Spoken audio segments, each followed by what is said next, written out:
Boa noite, pessoal. Estamos ao vivo. Vamos começar agora uma entrevista com o professor Avelino, mestre em métodos dos elementos finitos. Vamos só aguardar ele entrar aqui na live para a gente começar. Bolei várias perguntas bacanas. O pessoal também no Instagram, lá no canal do Telegram, mandou algumas perguntas também, que eu vou fazer no final. Então, se você deixou sua pergunta, ela vai ser feita. O Avelino entrou.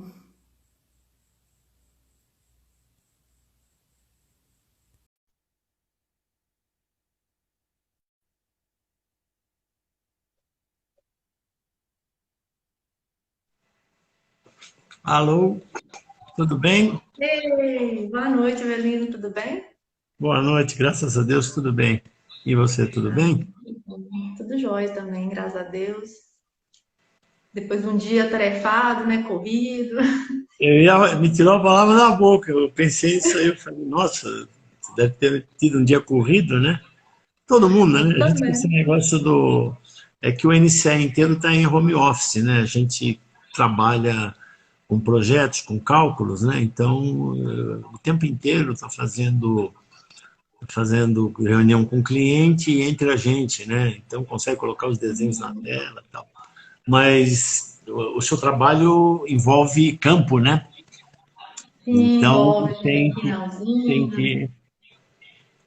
Eu até vi uma postagem hoje que eu achei interessante, você colocou. Eu trabalho no campo, aí colocou um monte de coisa, e aí tem a figura do Quem não entende da área fica imaginando, né, é, fazer levantamento de campo. eu já fiz inspeção de navio em campo e que você vai lá no fundo duplo do navio.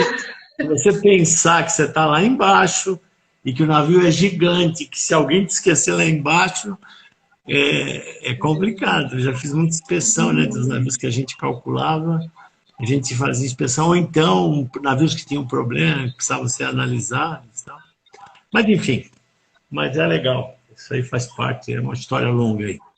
Mas Nós vamos falar um pouquinho estou à também. disposição para Então, conversar eu aí. vou me apresentar primeiro, porque deve ter pessoas aí que te seguem então, na live brevemente. Depois você se apresenta também bem breve e a gente já vai para as perguntas, tá? Tá bom, tá bom. Então, eu sou a Lídia Ribeiro, eu sou engenheira mecânica, eu me formei em 2016, mas eu trabalho com projetos mecânicos desde 2003. Eu comecei como desenhista, que eu fiz um profissionalizante em mecânica geral, e fui desenvolvendo nessa área de projetos, já fiz um pouquinho de tudo, e depois, quando eu já era projetista, que eu fui fazer engenharia mecânica, que aí eu tive a oportunidade de fazer, condição financeira para isso. E hoje, então, estou numa empresa de projetos, já passei por outros também, trabalhando principalmente no setor siderúrgico, que é muito forte, metal mecânico aqui na minha região. Agora, Belinda, você se apresenta também um pouquinho, sua formação, o que, que você faz, da ICE. Então, a rigor, eu me formei em 1974, né? Faz um tempinho, então deixa eu ficar quieto um pouco, não falar muito, porque, né?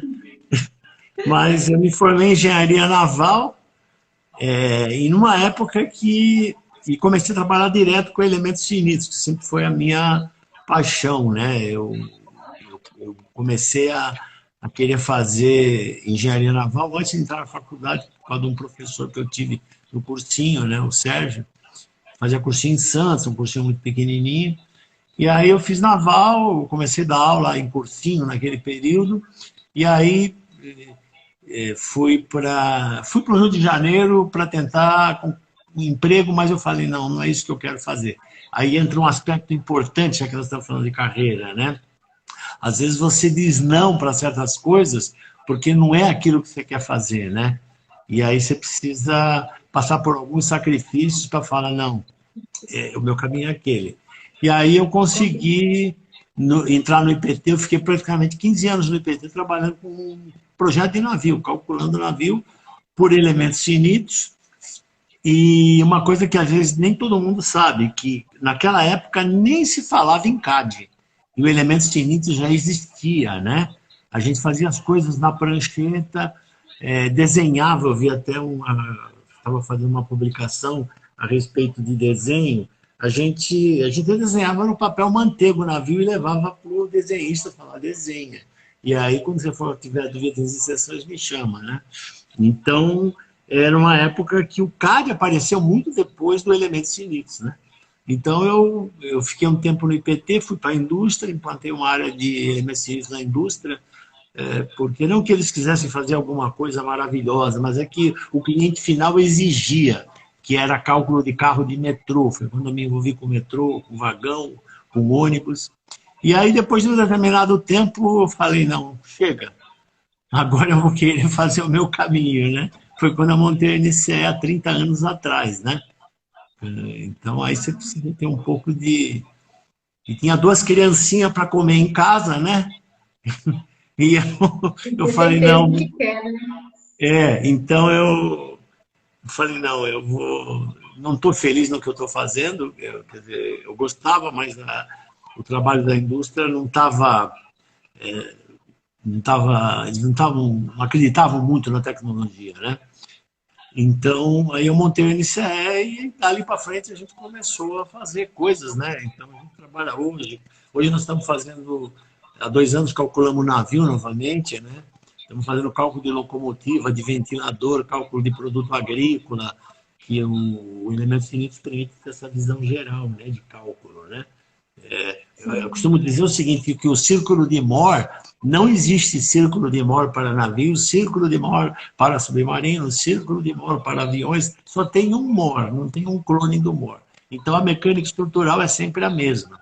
Então você que trabalha com elementos, você tem que enxergar nos problemas reais qual é a parte da mecânica que está acontecendo ali, né? Então, essa ideia. Aí a visão mecânica conta muito, né? Não é um software que vai te dizer isso, né? É verdade, quer dizer, tem muita gente que acredita que o cara comprou um software e virou um projetista. Não é nem pensar, não é nem pensar nisso. Né?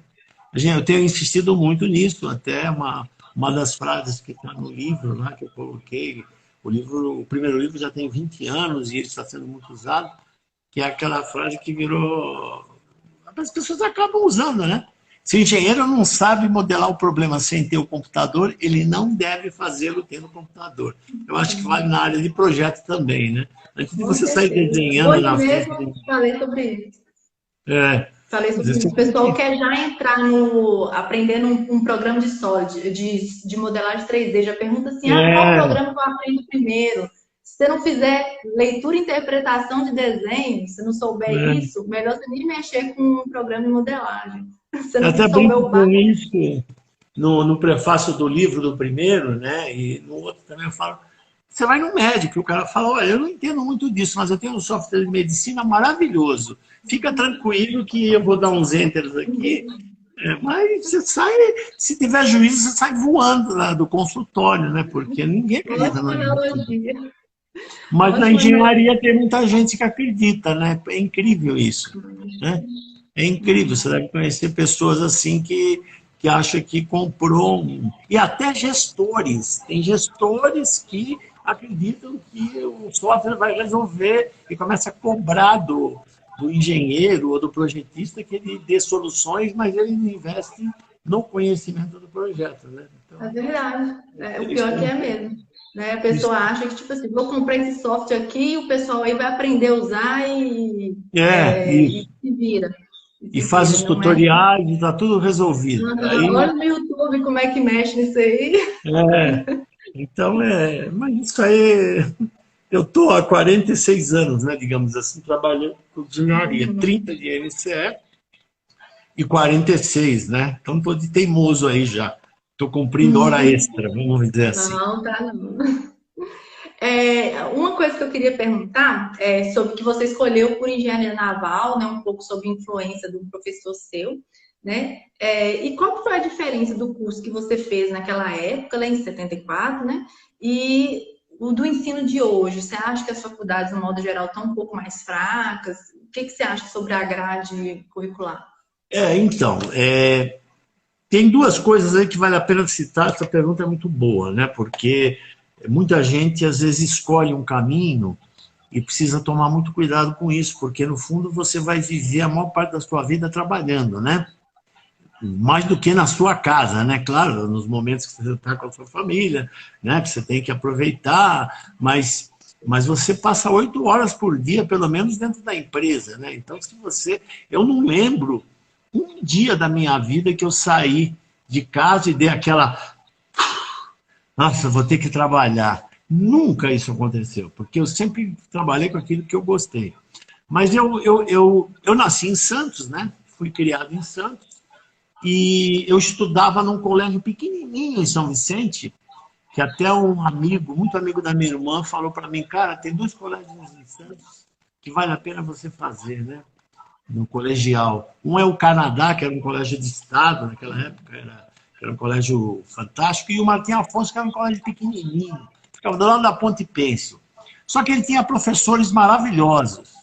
Tinha a Sara Capelari, que era professora de português, fantástica. Ela era casada com um professor de matemática, professor de química. E naquela época tinha... O vestibular não era como... Era científico. Então você tinha no vestibular português, matemática, física, química, desenho, né? Então eu tive, por exemplo, épura no 3º colegial. Eu estudava a projeção nos planos, né? É uma coisa que o cara nem sonhava, né? Os professores lá da Poli ficavam loucos, porque a partir de uma certa época os alunos chegavam lá sem saber desenho. Eles não sabiam o que era projeção nos planos, né?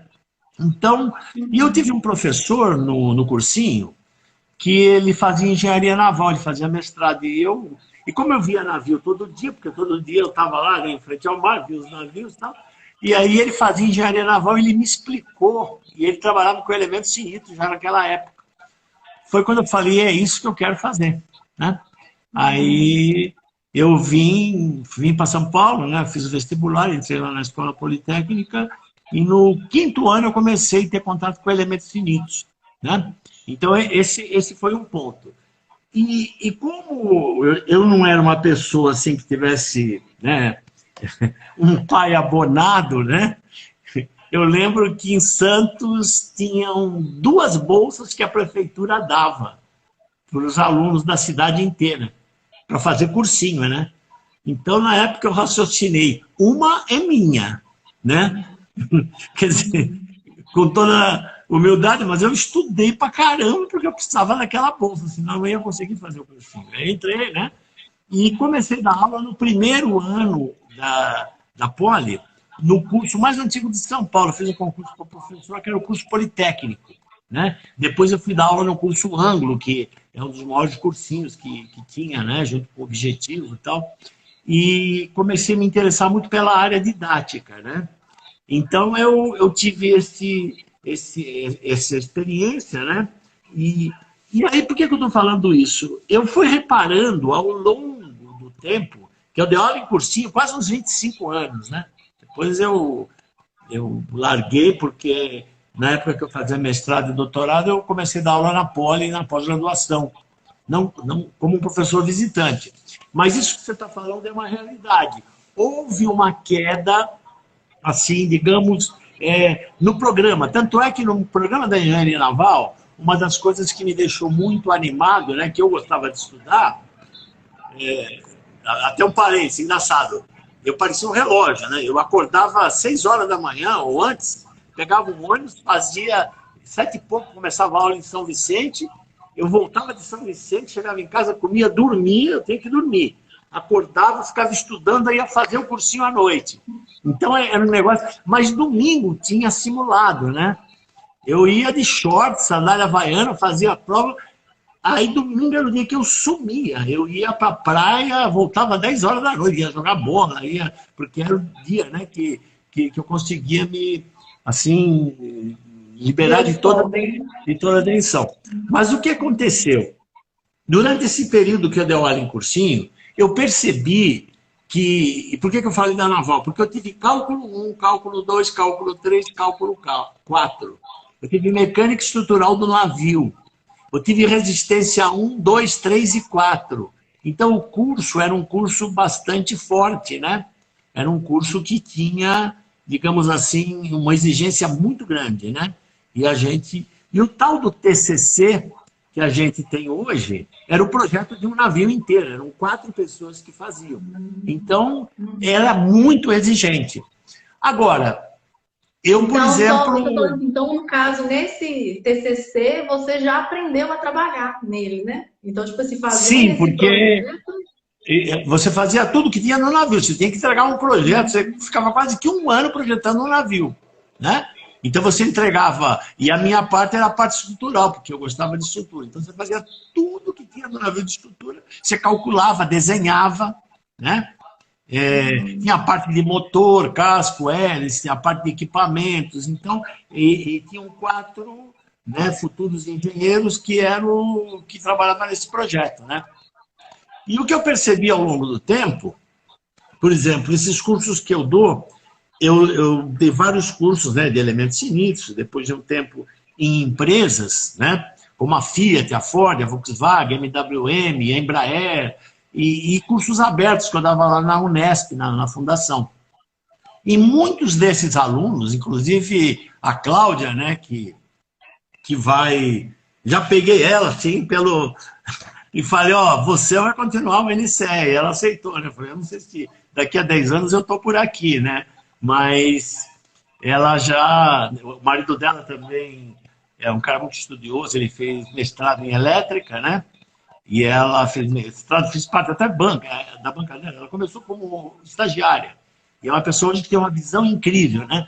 É o meu braço direito, assim, Então, apesar de isso ter ocorrido, a gente vê que os programas diminuíram um pouco, ficaram mais genéricos.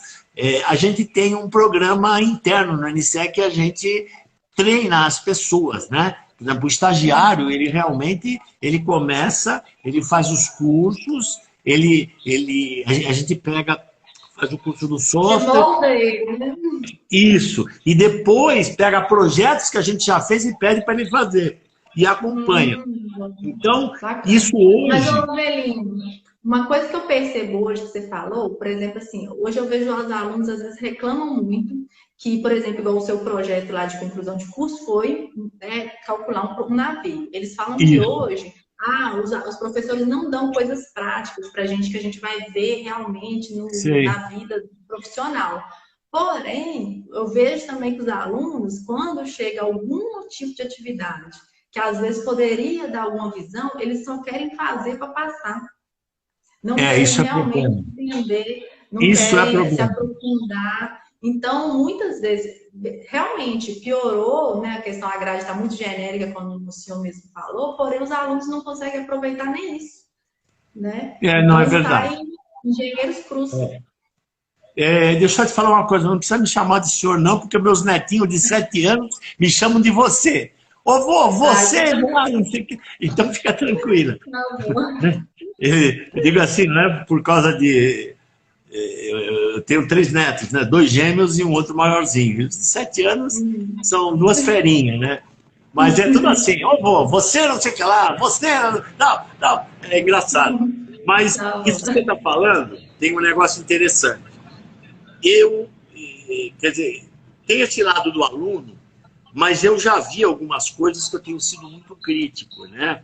De forma genérica, mas eu tenho sido crítico. Eu vejo que algumas pessoas estão treinando pessoas para fazer parte do projeto Baja. A gente patrocina várias equipes de Baja. Como é que a gente patrocina? Dando cursos, alguns deles fazem depoimentos depois, e a gente procura falar o seguinte, olha, vocês estão treinando, não é para participar de uma competição, é para ser engenheiro. A competição do Baja, do Aerodesign ou do Fórmula, é um pano de fundo, é um pretexto para você poder se formar e ter uma grande oportunidade de fazer um projeto prático. E aí eu vejo que algumas pessoas vão dar treinamento para grupos de Baja e no segundo dia de treinamento o cara está fazendo uma maia de um Baja.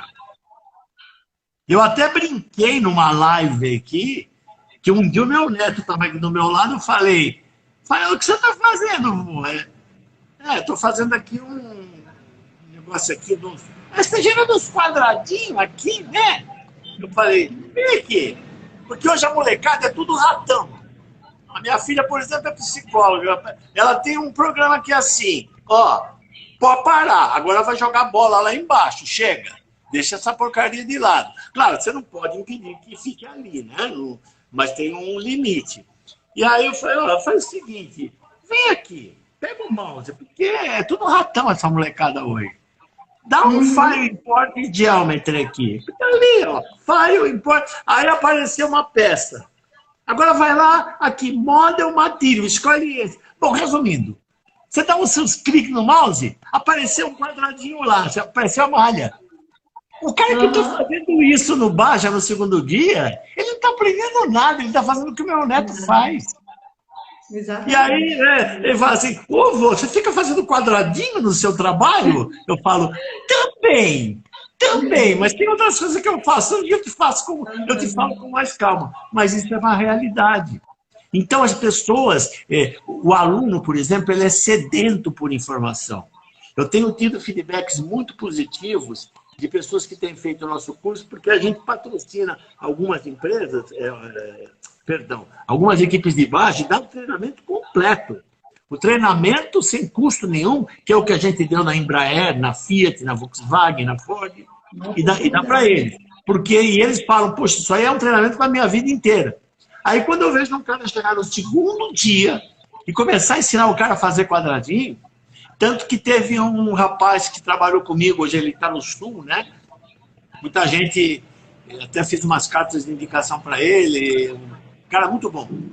E aí, como ele estava lá trabalhando, convidaram para ele ser juiz de um Baja, né? Porque são engenheiros, alguns são mais jovens. Aí o rapaz chegou lá, fez a apresentação, e aí ele perguntou para o rapaz assim, por que você usou esse elemento com esse tamanho?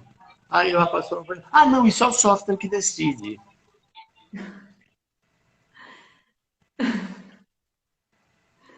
A pessoa não sabe o que ela fez. Não faz a menor ideia. Entendeu? Então, e às vezes tem um cara por trás que está ensinando a fazer isso. Dizendo que... Ele só falou, coloca isso daí. Então... A pessoa nem perguntou por quê.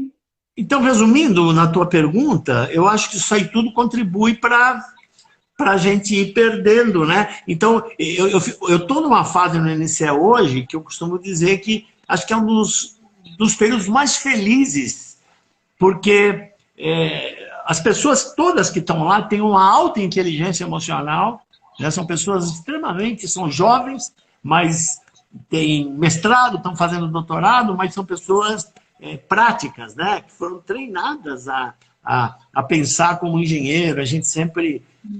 Eu até me lembro de uma passagem que a gente sempre fala genericamente, né? Uma vez eu encontrei um amigo que trabalhou comigo, aí eu fui fazer uma visita lá na universidade, né?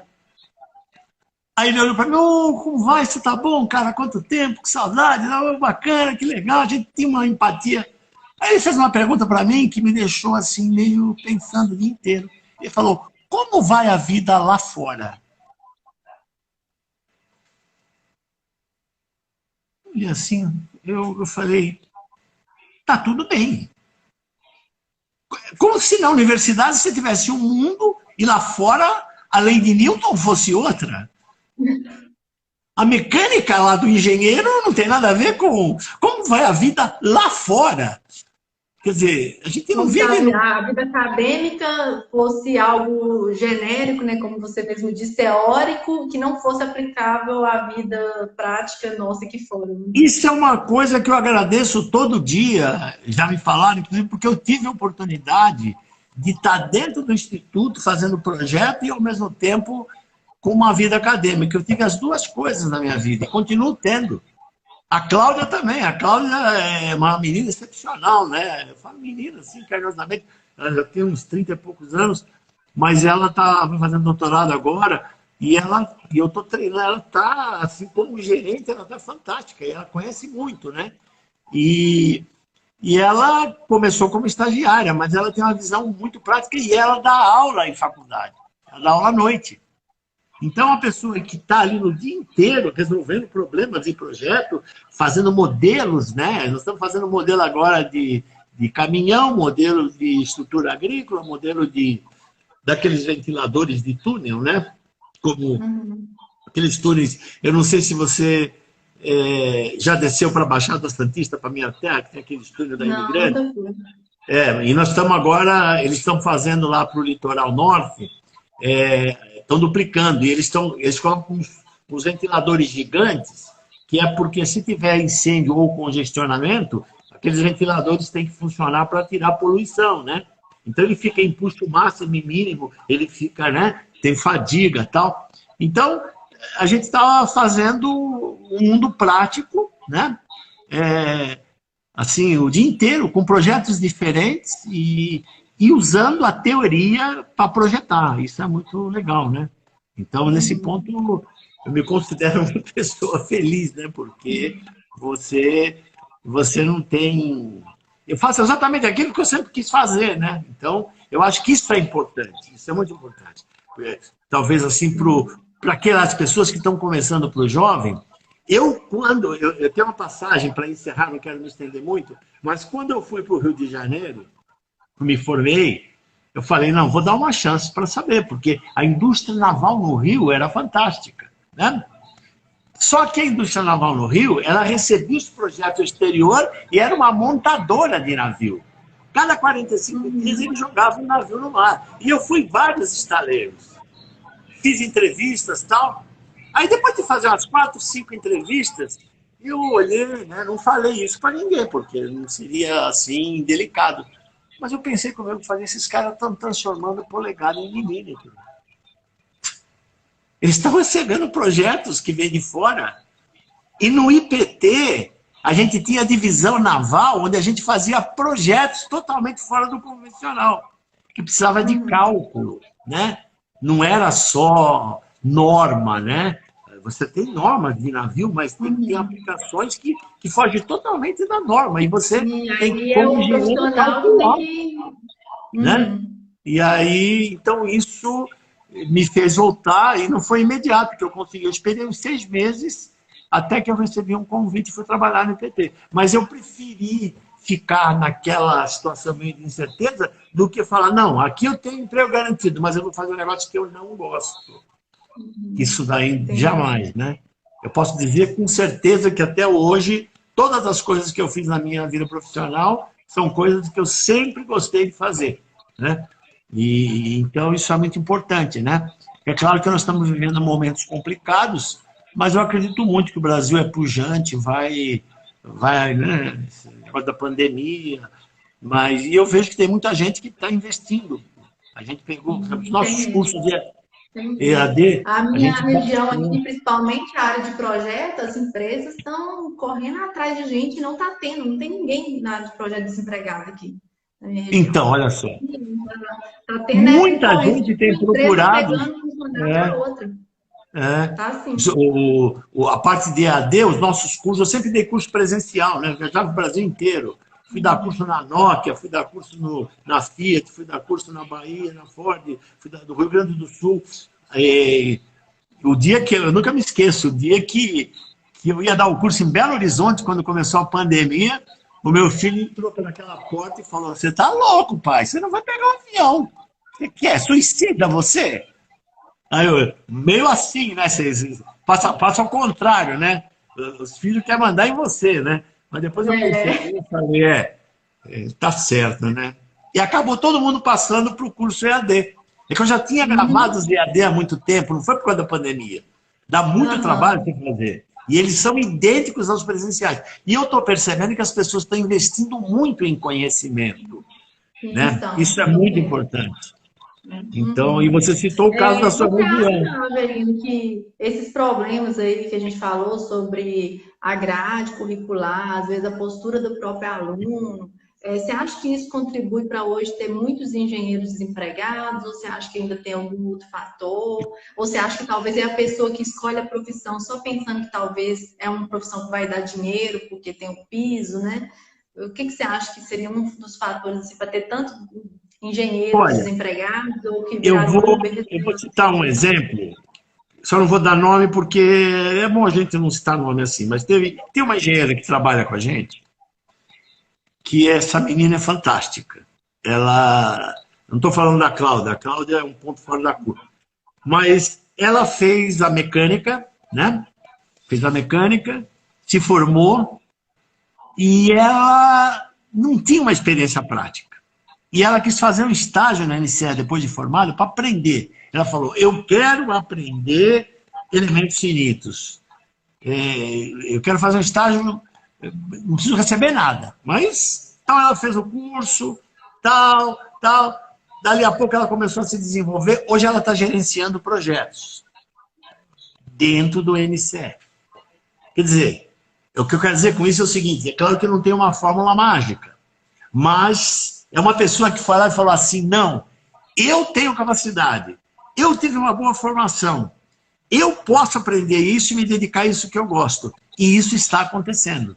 Hoje, tirando, por exemplo, é claro que eu tenho que servir para alguma coisa dentro da empresa, né? Como eu estou há 46 anos lá, algumas coisas que são mais pesadas caem na minha mão.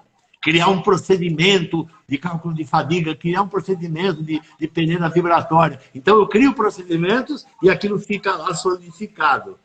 Mas tem algumas pessoas-chave que são multiplicadoras.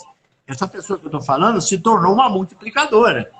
Ela está trabalhando em projeto de locomotiva, está trabalhando em truque, coisa de altíssima responsabilidade. E a gente sempre fala, né, para todas as pessoas, desde que você nunca pode ter dúvidas, jamais. Mas isso é assustador. Eu falo, não, pergunta. Pergunta. Não tenha medo de perguntar. Você pode perguntar 10 vezes durante o dia um negócio, mas você só faça uma coisa que você tem absoluta certeza. Então, é um processo de aprendizado e que também tem o outro lado, de você dar condições da pessoa se desenvolver. Há empresas que não dão condições da pessoa se desenvolver. E aí fica complicado. E essa área de projetos, uma coisa que eu acho interessante é isso, que a gente sempre está aprendendo.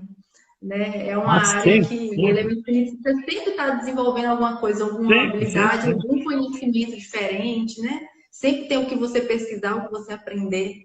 Então, nunca você vai saber tudo. Não, a gente quando fez, há 2 anos atrás, 2, 3 anos, isso aí foi até motivou uma viagem para a Itália, que eu fui apresentar na Itália o trabalho, né? Foi aceito lá. A torre eólica, nós fizemos uma torre eólica. Fizemos todo o projeto de P&D, uma torre de 90 metros, em que você tem o movimento do vento, gera vibração. E foi um projeto maravilhoso. E eu lembro que uma das perguntas que fizeram para a gente foi o seguinte, você já calcularam alguma torre eólica alguma vez? Aí eu falei assim, conheces o Círculo de Mohr? Mais ou menos aquela história de sempre, né? Quer dizer, a torre eólica é um negócio desse aqui, que está vibrando lá. Isso aqui é uma viga, do ponto de vista primário é uma viga, que você tem uma nacelle que pesa lá mais de 100 toneladas, e você vai ter que... E aí entra aquilo que o engenheiro mecânico, o engenheiro em geral tem que saber fazer, analisar problemas, fazer análise de engenharia. Isso é uma coisa que no NCE é quase que sanguíneo, né? É uma coisa orgânica. Ninguém começa um projeto, dá um import de diâmetro e começa... A gente senta e fala, como é que nós vamos modelar esse treco aqui? O que está acontecendo aqui? Já teve projeto que a gente ficou 2 dias discutindo. Da estrutura, né? Na hora que o vento bate, o que ele está fazendo? Na hora que a hélice roda, que tipo de movimento, né? O que vai acontecer? Pesquisa bibliográfica. Nós fizemos... Teve um projeto que eu participei lá atrás, que é um dos projetos que está até no meu livro, né? Que eu tenho um carinho especial por esse projeto. Por vários motivos, né? Mas um deles é um projeto militar que vai um caminhão de 21 toneladas em cima de botes, e os botes são de alumínio e tem 2 milímetros de espessura.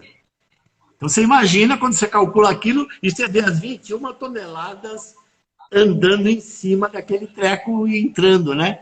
Você fala, meu Deus, e agora, né? E aí quando você vê que dá certo, e foi nessa época que eu conheci a pessoa que realmente teve uma assim, participação vital na minha vida. Ele não mexia com elementos finitos, mas eu faço qualquer coisa que eu faço na vida, eu agradeço a ele. Nos meus livros está tudo... É o professor Nikolai Lebedev. Ele é um cientista ucraniano que, quando ele era jovem, ele conheceu o Timoshenko, né? Lá na Ucrânia, que o Timoshenko também era ucraniano. E o professor Lebedev, eu estava num caminho, numa determinada época no IPT, que ele participou desse projeto, né? Eu era o responsável pelo projeto. E ele, sabe aquela história que ele fala, você está indo por aqui, mas o caminho é por aqui. Aí você para e pensa e fala, nossa, esse velho tá certo. Sabe quando você muda a sua vida, assim? E ele tinha uma dificuldade grande, né, de linguagem, porque ele veio para o Brasil depois da guerra, e não era russo, né? Os ucranianos não gostam de serem chamados de russos, né? Tem uma questão histórica que você sabe. Então, ele era ucraniano. E ele sempre falava para mim, Abeline, eu dar grátis minha experiência para você. Eu falo, pode falar, professor, estou anotando. Você precisa saber teoria. Se você não sabe teoria, antes de pular na casa, você pula na igreja e muito reza. Eu dar grátis minha experiência para você. Porque eu aprendi muita coisa com ele, né? Então é isso, né? É você... Não existe facilidade, né? É você se dedicar, você... Né? Não tem... Então, realmente eu vejo, concordo com você mesmo, porque eu vejo que, por exemplo, assim, tem pessoas que formaram e não estão trabalhando na área porque acha que acabou de formar, mesmo sem ter nenhum tipo de experiência anterior, vai ser direto já entrar num cargo de engenharia. Às vezes não tem nenhuma vivência prática. Às vezes, durante a formação, não buscou ter essa vivência prática, né? E também não aprofundou na teoria. Né? Então, tem uma menina que trabalha comigo hoje que ela largou o emprego dela para ela entrar numa empresa de projetos para ela começar a ganhar nada também. Tipo assim, e depois o salário dela ainda era menor do que o que ela ganhava antes, mas porque ela queria ir para a área de mecânica, ela queria aprender. Então, ela fez isso, né? Então, e muitas pessoas não querem fazer isso, ou não podem, né? Ou então as pessoas querem soluções rápidas, né? Como se tudo viesse assim por uma intuição cósmica, né? Não funciona assim. Não funciona assim. Então você tem que... Eu posso dizer assim, sem querer exagerar, mas eu estou 46 anos aprendendo. Porque cada projeto é uma coisa nova. Então, claro que tem coisas que você já fez várias vezes. Agora está aparecendo lá um chassi de caminhão. Puta, a gente já calculou chassi de caminhão pra caramba. Então, ó, aqui é o seguinte, põe a suspensão assim, dessa forma. Então, claro, são coisas que você já fez. Mas tem umas coisas quando assim... o projeto ou o cálculo, talvez a mesma coisa assim. Quando o projeto, para mim, ele é uma cópia praticamente do outro, não tem nem graça fazer. Exatamente. Eu vou te dar um exemplo que aconteceu comigo. O navio, do ponto de vista primário, ele é uma viga. Ele é uma viga. Porque é uma viga caixão, que está em cima da água, e a viga ela tem um comprimento, vamos supor, 100 metros, 20 de altura, 20 de largura, que tem alguns buracos, e essa viga em cima da água com as cargas, ela fica fazendo assim, não sei se você está enxergando. Isso aqui é a viga navio. Tanto que você pega aquelas normas de navio, eles falam assim, a viga navio deve ser calculada da seguinte forma. Pimba. Bom, tem algumas normas de navio, né? O navio tem norma pra caramba. Tem ABS, tem o Lloyd's Register, o Bureau Veritas. O navio é a coisa mais regulada que tem no mundo. Por isso que muitas dessas associações têm a ver com a ISO hoje. Porque antes de existir ISO, já existia navio e já existia a sociedade classificadora. Então o cara, imagina que você pega um navio de 20 milhões de dólares, joga no mar e ele quebra. Não pode. Só que tem uma regra. Tem uma regra que eles chamam de river rulers. Navegação interior. Sabe no rio Mississippi, aqui no Brasil eu fiz vários projetos desses. Em que você pega aquelas chatas que não tem motor e vai um empurrador empurrando um comboio de chatas. Essas embarcações, elas têm uma regra, que é uma regra de cálculo, que se você fizer tudo como está na regra, é só fazer e calcular, tem tabela para tudo. Mas eu estava desenvolvendo um projeto desse, só que a finalidade do projeto era outra. A condição pior de carga da embarcação é quando ela está com menos carregamento. Olha só, aqui está a embarcação, entrava uma carreta aqui, a outra estava entrando aqui porque ela deixava, os cavalos mecânicos saíam e ele despejava lá no Araguaia, lá do outro lado. Então, quando uma carreta está aqui, a outra está aqui, o empuxo está aqui, a embarcação faz assim. Ela pode partir no meio. Se você vir o estrondo que é uma embarcação partindo ao meio, parece que é uma bomba que explodiu. E eu estava calculando essa embarcação e simulando por elementos finitos, porque eu não podia usar a regra. Porque a regra, ela pressupõe que o cara vai colocar os tanques, vai colocar a carga, tudo de acordo com o plano de carregamento. Mas ninguém, nem o bispo de Santos mexe naquilo. É só o comandante do navio que tem autorização para falar, carrega primeiro aquele porão, carrega aquele outro e tal, porque aquilo está no plano de carga. E aí, nesse caso, acontecia isso. E aí eu estava calculando, e normalmente, pela regra, a espessura lá do fundo dava uns 7 milímetros, 7,94, vamos dizer. E eu estava usando 12,7. Todo dia o cara ligava para mim para me encher a paciência. Ah, mas eu fiz aqui na regra, eu estava vendo, tem uma tabelinha, navio de tanto de comprimento, a espessura é tanto, e você está usando 12, vai ficar muito pesado. Um dia fizeram lá não um teste, uma outra embarcação, que acho que estava usando para a mesma finalidade. Entrou o cara aqui, entrou o cara aqui, e a embarcação fez isso. E a chapa do fundo flambou. Ela instabilizou. Igual uma folha de papel. Igual a isso aqui. A embarcação partiu no meio, deu um estrondo. E notícia ruim corre, né?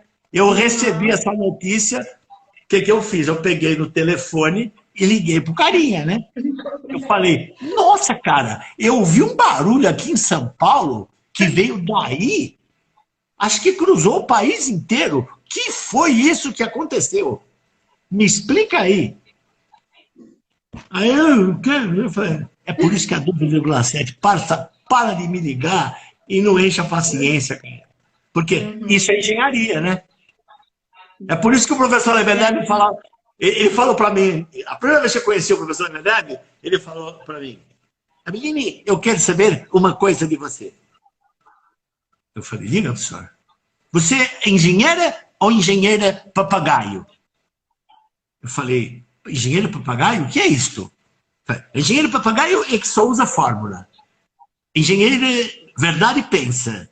Você pensei ou papagaio? Eu falei, não, professor, eu tenho pensado aqui, né, algumas coisas assim. Só repete, né? Só repete fórmula. É porque se você usar sempre a mesma... Quer dizer, aquela norma não tem nada de errado, só que ela vai para uma determinada situação. Então, isso aí é uma coisa que você vai adquirindo, né? E está aprendendo, né? Então, mas se você não tiver uma visão mecânica, não entender o que acontece, tiver umas teorias básicas, você não vai conseguir usar nem usar as fórmulas. Você não exatamente. vai saber nem o que usar.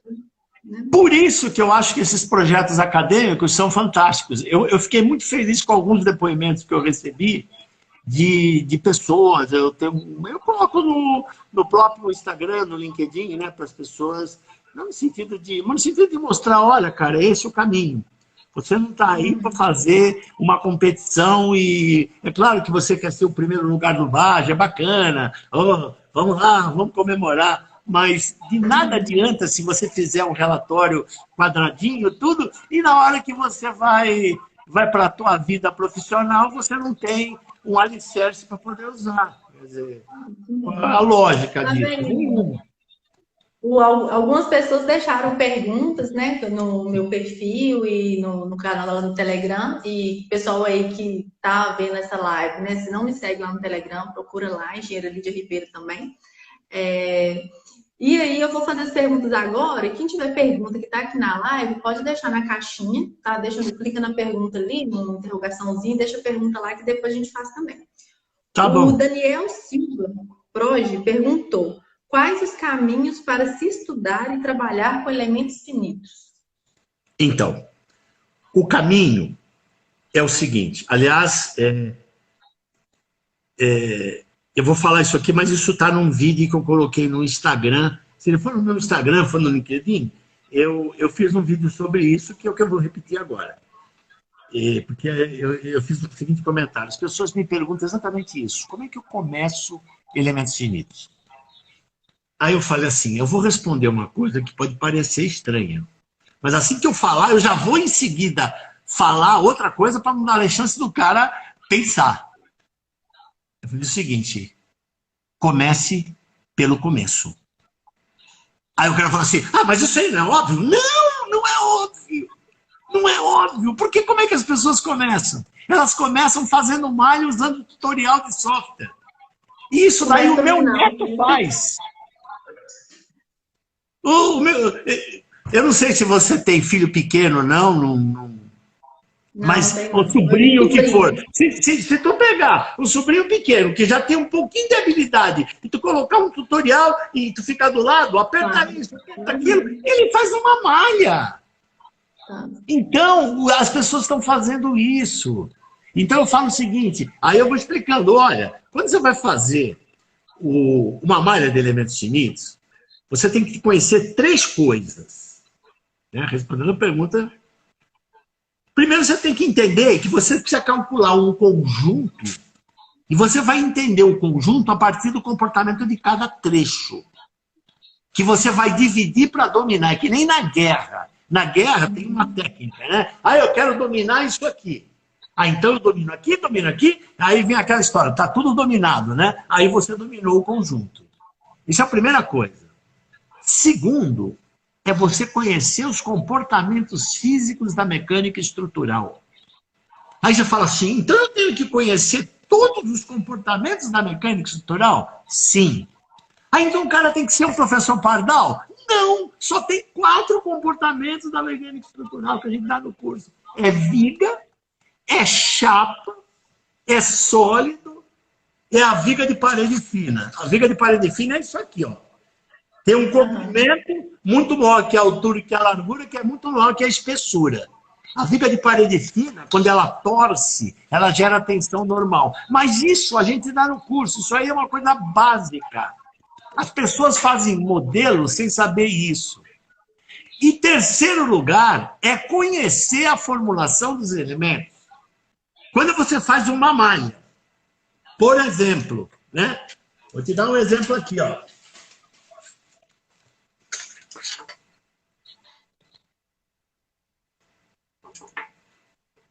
Tá dando para ver. Uhum. Por que você escolhe esse elemento e desse tamanho? Porque você conhece a matemática dele. Isso é complicado? Não. É que tem uma lógica para fazer isso. Até brinco. Eu lá no meu sítio, lá em Passa Quatro, eu comprei um sítio lá, eu estou fazendo uma construção, né? Então, eu quero ver com o negócio do home office, eu fico 20 dias por mês fazendo home office de lá. Você mete um 5G e não muda nada. Então, eu fico lá pelo menos no meio do mato, lá. Levo o meu cupim comigo lá e fico lá, né? Meu cachorro. Aí, tal. Aí eu costumo fazer uma brincadeira com os caras, que é o seguinte. Você já fez obra em casa? O cara fala, já. Você já viu às vezes que você vai fazer uma obra em casa e você contrata 3 pedreiros, o negócio anda que anda uma beleza. Aí tu contrata uns 10, a coisa não anda. Aí tu chega lá pro cara e fala assim, o que tu tá fazendo aí? Não tô fazendo nada. E tu? Eu ajudo ele. Que é a diferença desses 2 caras.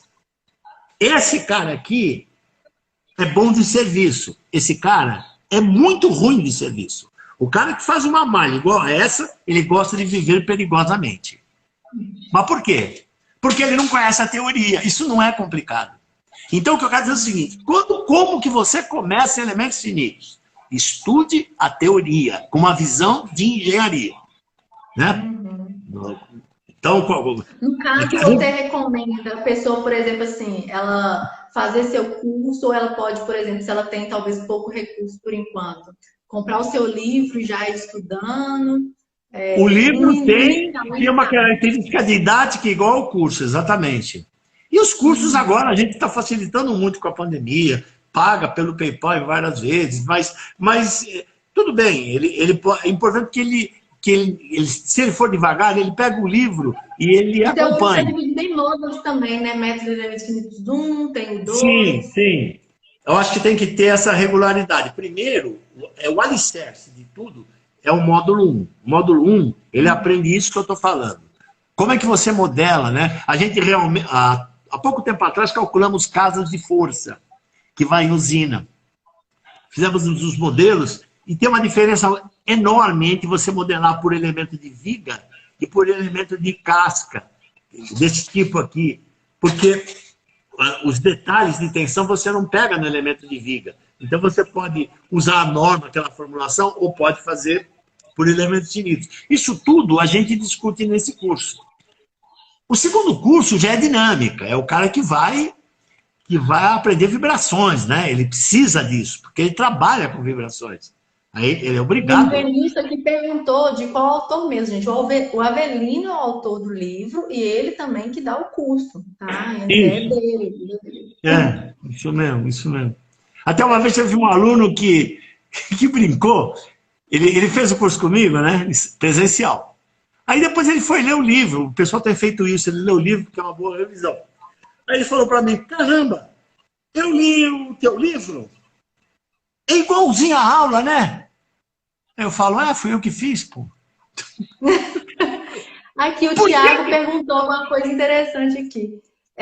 Você acha que a pessoa tem que ler se aprofundar em alguma outra coisa básica antes de ir já direto para o seu livro? Por exemplo, alguma coisa de física, de estática? Ou olha, não? Se ele pegar o que eu tenho observado é que se ele for um estudante de engenharia, ou ele for um técnico que conhece o básico da matemática, é derivada de um polinômio. Você pega um polinômio, você calcula a derivada. Por quê? Porque a deformação que você calcula em estrutura é derivada do deslocamento. E o deslocamento, você está vendo o deslocamento aqui. Isso é uma função matemática. É que a gente aprende as coisas para abrir o raciocínio, né? O cara lá no colégio, depois não sabe onde está. Escreve esse gráfico. Isso aí é para abrir o raciocínio. Um dia você verá. Pô, se tu pegar uma vida aqui e tu colocar um Y e um X, isso é uma função. Isso é uma função. É uma função que você vai descrever. E a partir do conhecimento dessa função, você vai calcular a deformação pela derivada. E aí você vai saber se aquela deformação vai fazer o material quebrar ou não.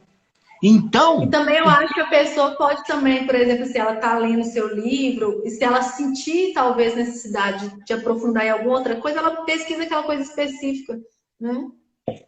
Perfeitamente. Só que tem um detalhe. Qual é o detalhe? Quando eu comecei a estudar elementos finitos em 74, eu abri um livro de elementos finitos que era muito indigesto. Um livro excelente. Mas aí o cara falava numa linguagem hermética, né? Para os iniciados, para os sábios. Eu olhava aquele negócio e falei, meu Deus, o que é isso? Aí daqui a pouco eu estava com o livro de matriz, eu estava aqui, eu tinha o livro de elementos finitos e os 10 livros embaixo, no entorno. O que eu fiz no livro? Todos os 3 livros. Eu começo a falar de elementos finitos. Chega num determinado instante, eu preciso de matriz, eu abro um quadro isolado e fala como é que inverte a matriz. Inverte assim. Pim, pim, pim, pim, pim. Agora eu vou dar a teoria de viga. Existe uma relação entre o momento e a curvatura. Aí eu abro um outro quadro, ele não precisa abrir um livro, já está a informação ali. Legal, legal. De onde é que veio isso? Então, pode ir direto no livro aí, que vocês vão se dar bem. Eu baseei isso nas aulas que eu dei lá, 19 anos, lá na USP, né? Então, um livro didático. É didático. E sabe como é que aconteceu isso aí? Porque quando eu comecei na indústria lá e montei a equipe para calcular o trem do metrô e o ônibus, um dia entrou o pessoal, né, da equipe lá que eu montei.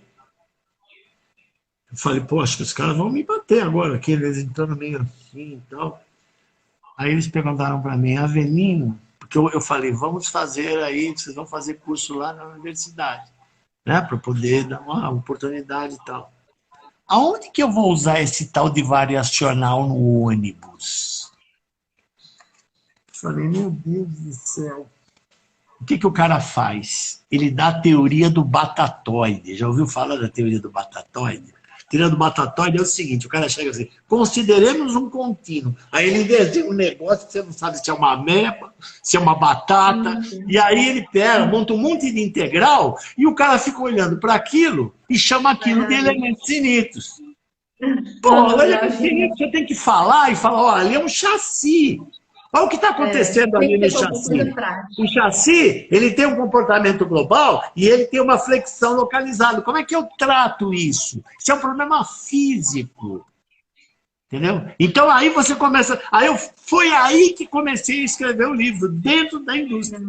Eu falei, eu preciso montar um curso para esses caras que seja um curso inteligível. Aí que entrou as molinhas, e que foi levando...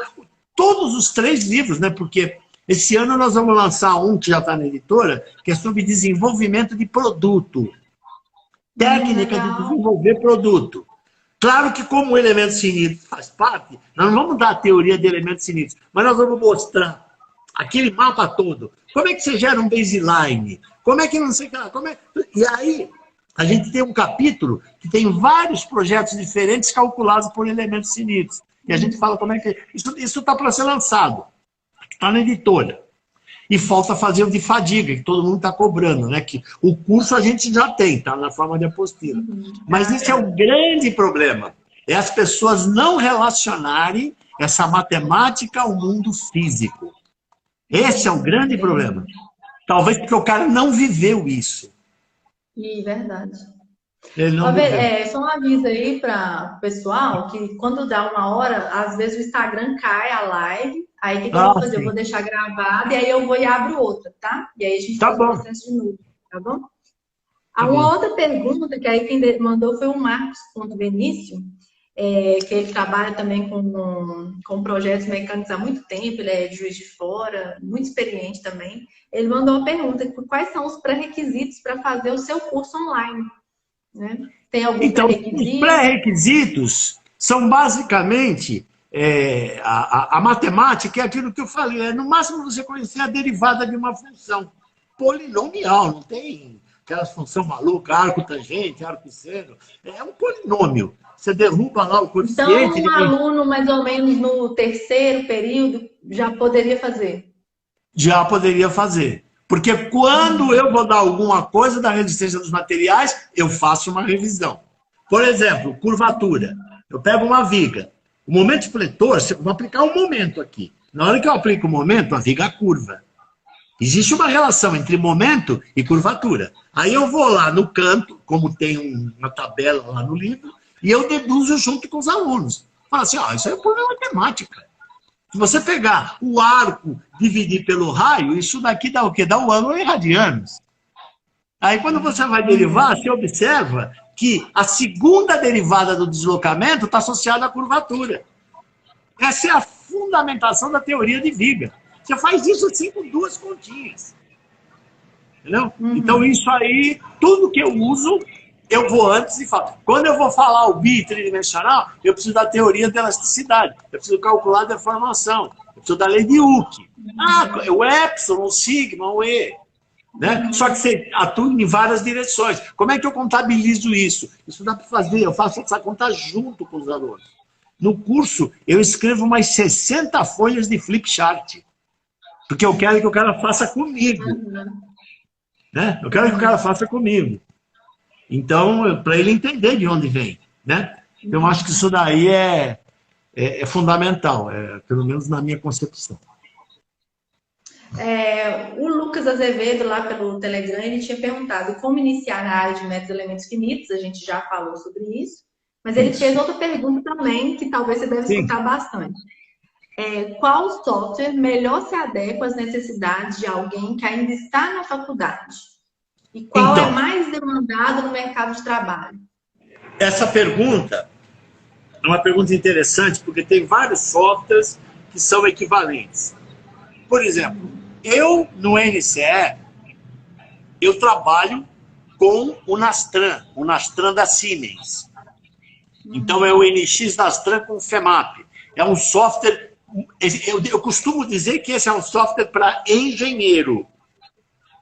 Porque hoje tem uma o raio de uma mania de querer fazer wizard, de não querer que o engenheiro pense. E aí tudo é botãozinho para lá, botãozinho para cá, e você no Nastran não. No Nastran quem comanda é você. Por isso que eu digo que tem o software, tem o hardware e tem o peopleware, que é o cara que toma a decisão. Né? Eu falo assim porque quando eu trabalhei um tempo no Japão, eu fiquei lá um tempo, no começo eu achava estranho, o japonês falava assim, quem é? Eu. Eu olhava assim, mas por que esse cara, por que ele não fala eu? Ele fala assim, eu, ele aponta para o nariz, né? Então, sei lá, é o jeito deles, né? Mas eu acho que assim, eu trabalho com o Nastran porque o Nastran, o ANSYS também faz isso, tem outros softwares, né? Mas o Nastran é um software que eu gosto particularmente, porque é um software que te dá a liberdade de você criar coisas, né? De você modelar. Nós estamos voltando naquela conversa lá que eu falei da análise de engenharia. Como é que nós vamos modelar isso? Às vezes o cara chega e fala assim, eu vou mostrar um problema para você interessante. Você está vendo isso daqui? Esse cara vem aqui, de repente ele encosta aqui, ele mantém um contato. Só que se ele subir, ele não puxa, né? Ele não tem uma força cósmica para puxar o outro. Tem software que tem um contato que ele chama de contato colado. Se você colocar o contato, aí ele puxa e ele empurra. Isso não corresponde à realidade física. Então, na hora que isso aí é não linear. Na hora que você vai montar um problema, você precisa conhecer esses recursos. Tem software, por exemplo, que não quer que o cara pense. O Nastran, eu digo porque eu trabalho com o Nastran. Eu trabalho com o Nastran, com a IDEAS e com a ADINA, que é o Advanced Não Linear do Nastran. É o software do professor Batti. Isso aí eu estou falando de quem está começando. Fazer um modelo de um chassi, fazer um modelo de uma estrutura metálica, fazer um modelo de chapa, fazer um modelo de um vaso de pressão, tudo isso você cobre. Há outras categorias de software, mas nós já estamos falando, mudando de ação, que é software de processo. Isso tem no meu terceiro livro, que é o método explícito. É você pegar, dar uma pancada e você conformar uma peça e ela se transformar um coisa num copo. Isso aí tem uma matemática para isso, que é o método explícito, como a gente chama, né? Tem toda a justificativa lá no livro terceiro, né? Nesse livro aqui, ó. Esse livro aqui é o livro de análise não linear. Esse livro de análise não linear, a gente tem um método explícito que é usado em crash test, é usado em processos. Então, quer dizer, normalmente o cara que vai começar a trabalhar com elementos finitos, ele não vai começar a simular crash, né? Ele não vai começar a simular estampagem. Ele tem que ter um tempo para se dedicar. Ele pode calcular uma estrutura metálica, ele pode calcular a estrutura de um chassi, ele calcular um vaso de pressão. Logicamente, ele vai precisar de informações da pressão que atua lá. Na norma tem. A gente já calculou vários vasos desses para fornecedor da Petrobras. E assim por diante, né? Então, você tem que ir atrás da informação. Mas tudo isso, você calcula nesse tipo de software. O Nastran faz isso, o ANSYS faz isso, né? Mas é bom fugir desses softwares tipo Wizard. Eu diria assim, que é aquele software que não dá margem para você. Não, você tem que trabalhar desse jeito. Mas por quê? Não, porque assim é mais fácil. Seriam aqueles que são mais populares para modelagem 3D. Tem muito software que é popular para modelagem 3D e não dá muita margem para o cara trabalhar nessa iniciativa, né, de modelar. Por exemplo, quando a gente fez uns tanques de material composto, aquele que eu sentei com a Cláudia lá, com o pessoal do Iniciar, a gente ficou discutindo cada trecho, né? Porque o material composto é o seguinte, na hora que ele pega um e outro aqui, ele tem uma reação química como se fosse uma soldagem. Como é que é representar isso no modelo? Então a gente ficou detalhando cada trecho, qual seria a estratégia de modelagem. Então isso aí, depois que nós passamos por Nastran, né? Então, claro, antigamente a gente fazia isso daí à mão, né? A malha. Hoje você faz a malha em cima da geometria do CAD. Mas tem cara, por exemplo, que pega uma chapa e modela por sólido. Quer dizer, na hora que ele modela por sólido, o Timoshenko está tremendo no túmulo, né? Porque o Timoshenko, ele escreveu um livrinho aqui, Que é esse livrinho aqui, ó. Esse livro eu não empresto para ninguém, né? Porque há duas coisas na vida que não voltam atrás. É o tempo e o livro que você emprestou. Esse livro eu tenho desde 1970 e pouco. É o Timoshenko Plates and Shells. Aí o cara pega qualquer estrutura de chapa, submarino, avião, navio, vaso de pressão, você modela usando isso. E tem um elemento no software que corresponde a isso. Aí o cara pega e modela uma chapa por sólido. Timoshenko está tremendo no tubo, né? Ele quer descer e pegar o cara pelo cangote, né? Porque o cara... Aí a coisa fica feia, né? É isso. O Thiago perguntou aqui agora se asas na aeronáutica também são calculadas pelo método de elementos finitos. Opa! Direto. Elemento de casca, porque é uma chapa toda, né? Até no livro 3 tem um desenho de um modelo de uma asa lá, né? Ela, apesar dela ser, do ponto de vista primário, uma viga, mas você não modela por viga, você modela por casca, porque ele tem um monte de concentrador de tensão, e, inclusive, isso daí é muito interessante. Eu dei curso para mais de 300 engenheiros da Embraer.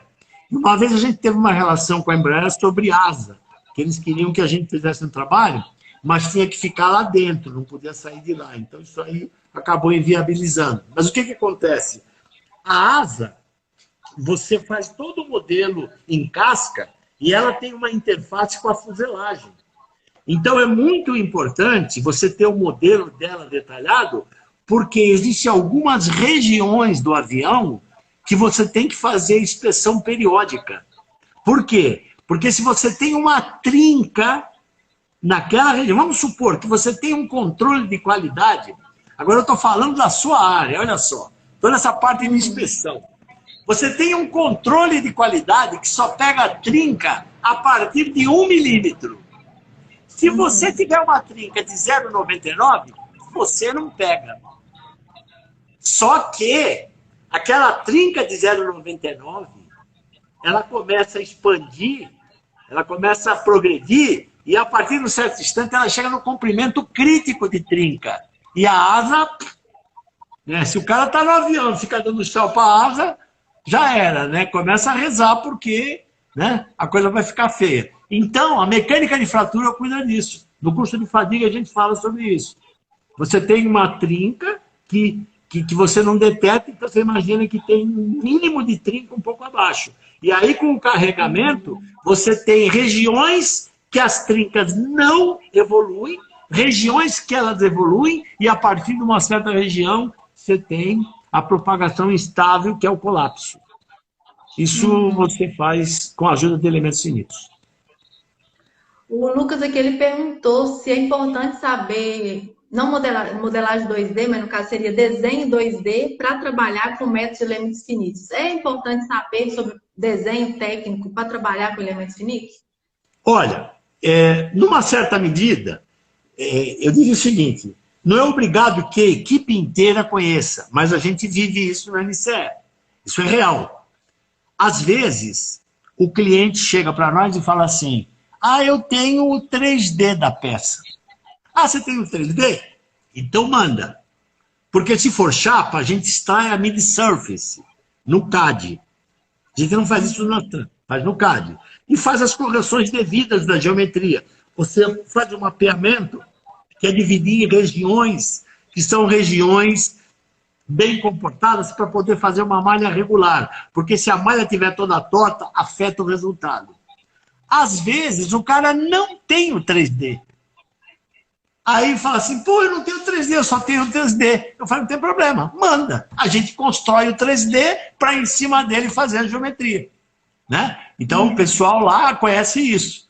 Uns sabem mais que o outro, né? Mas aí é um trabalho de equipe, né? Você tal, manja disso aí. E aí a gente faz o 3D e usa, quer dizer, para nós é indiferente.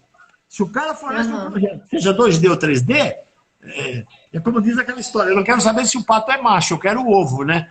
Então, o cara fala, eu não vou deixar de pegar o projeto porque ele tem um desenho 2D. Então, é importante que não toda a equipe que mexe com simulação, mas algumas pessoas saibam fazer isso. Né? Elas saibam criar o 3D a partir do 2D, porque a malha é feita em cima da geometria. Né? No passado, era feita à mão. Né? Eu até coloquei no Instagram umas fotos de umas malhas de sólido que eu fiz à mão, uma coisa assim. Aquilo lá, o dia que o velho emitir meu pedido de compra, eu já vou levar como passaporte para entrar no céu, né? Porque se tiver a fila, você aí, você fez malha à mão, não fez? Falei, eu fiz, então pode passar direto. Falei, mas eu queria fazer entrevista. Não, você fez malha à mão. Você já sofreu tudo que tem que sofrer. Passa direto. Eu fiz malha sólida à mão. Sólida. Eu tenho as malhas sólidas numeradas à mão, que está lá no Instagram. Se você olhar, você vai ver. Era um trabalho do cão. Do cão. Fazer um merchanzinho rápido aqui, seu Avelino. No caso, o seu livro, compra em qualquer uma dessas livrarias que encontra online? Compra. Você tem na Amazon, tem direto na editora que fez o livro, né? Que é www.editoraerica.com.br, tudo junto. Né? Porque, assim, o livro foi criado pela Érica. A Érica foi comprada pela Saraiva. E agora Somos Educação comprou a Saraiva. Então virou um grupo. Mas na Amazon, se você colocar elementos finitos à base da tecnologia CAE, tá lá. Elementos finitos, Avelino, vai achar. Isso. Pode pôr, que aparece direto. Vai achar livro, elementos finitos, Avelino, vai achar o livro. Aparece. Comentar pelo 1, né? Pelo livro 1. Isso. É aquele que tem o chassi na capa. É esse carinha aqui, ó. Esse aqui. Isso, esse daí. E tem um chassi. E no caso, o seu curso, no caso, é no site do Núcleo de Cálculos Especiais mesmo, da NCE? Isso, porque os nossos cursos, eles estão abrigados lá na CAI Treinamentos, né? A gente não criou um portal para isso, porque senão ia dar muito trabalho, já tem empresa que... Então, se ele for no NCE, www.nce.com.br, se ele clicar, ele vai no site da CAI. Só que lá o preço está integral. Lá ele vai logo perceber que tem um vermelhão escrito assim: neste período da pandemia, os cursos estão com 50% de desconto. Aí ele manda um e-mail para mim, eu mando todos os detalhes, inclusive uns vídeos que falam sobre elementos finitos. E se ele fizer um pacote de cursos, tem mais desconto ainda do que os 50%. Tem gente, por exemplo, eu tenho várias pessoas no exterior que compraram os cursos. Claro, são pessoas da língua portuguesa, né? Mas está na Inglaterra, está na Itália, né? Fiquei até muito contente com isso. Pessoas que estão, talvez, onde a gente achou que... estão fazendo doutorado lá e estão tendo dificuldade com a teoria do batatóide, vamos dizer assim, né? Então, e aí o pessoal tem procurado e tem gente que compra o pacote de todos os cursos: estática, dinâmica, não linear e fadiga. E, eventualmente, software, tem um curso mais barato. Faz tudo. Né?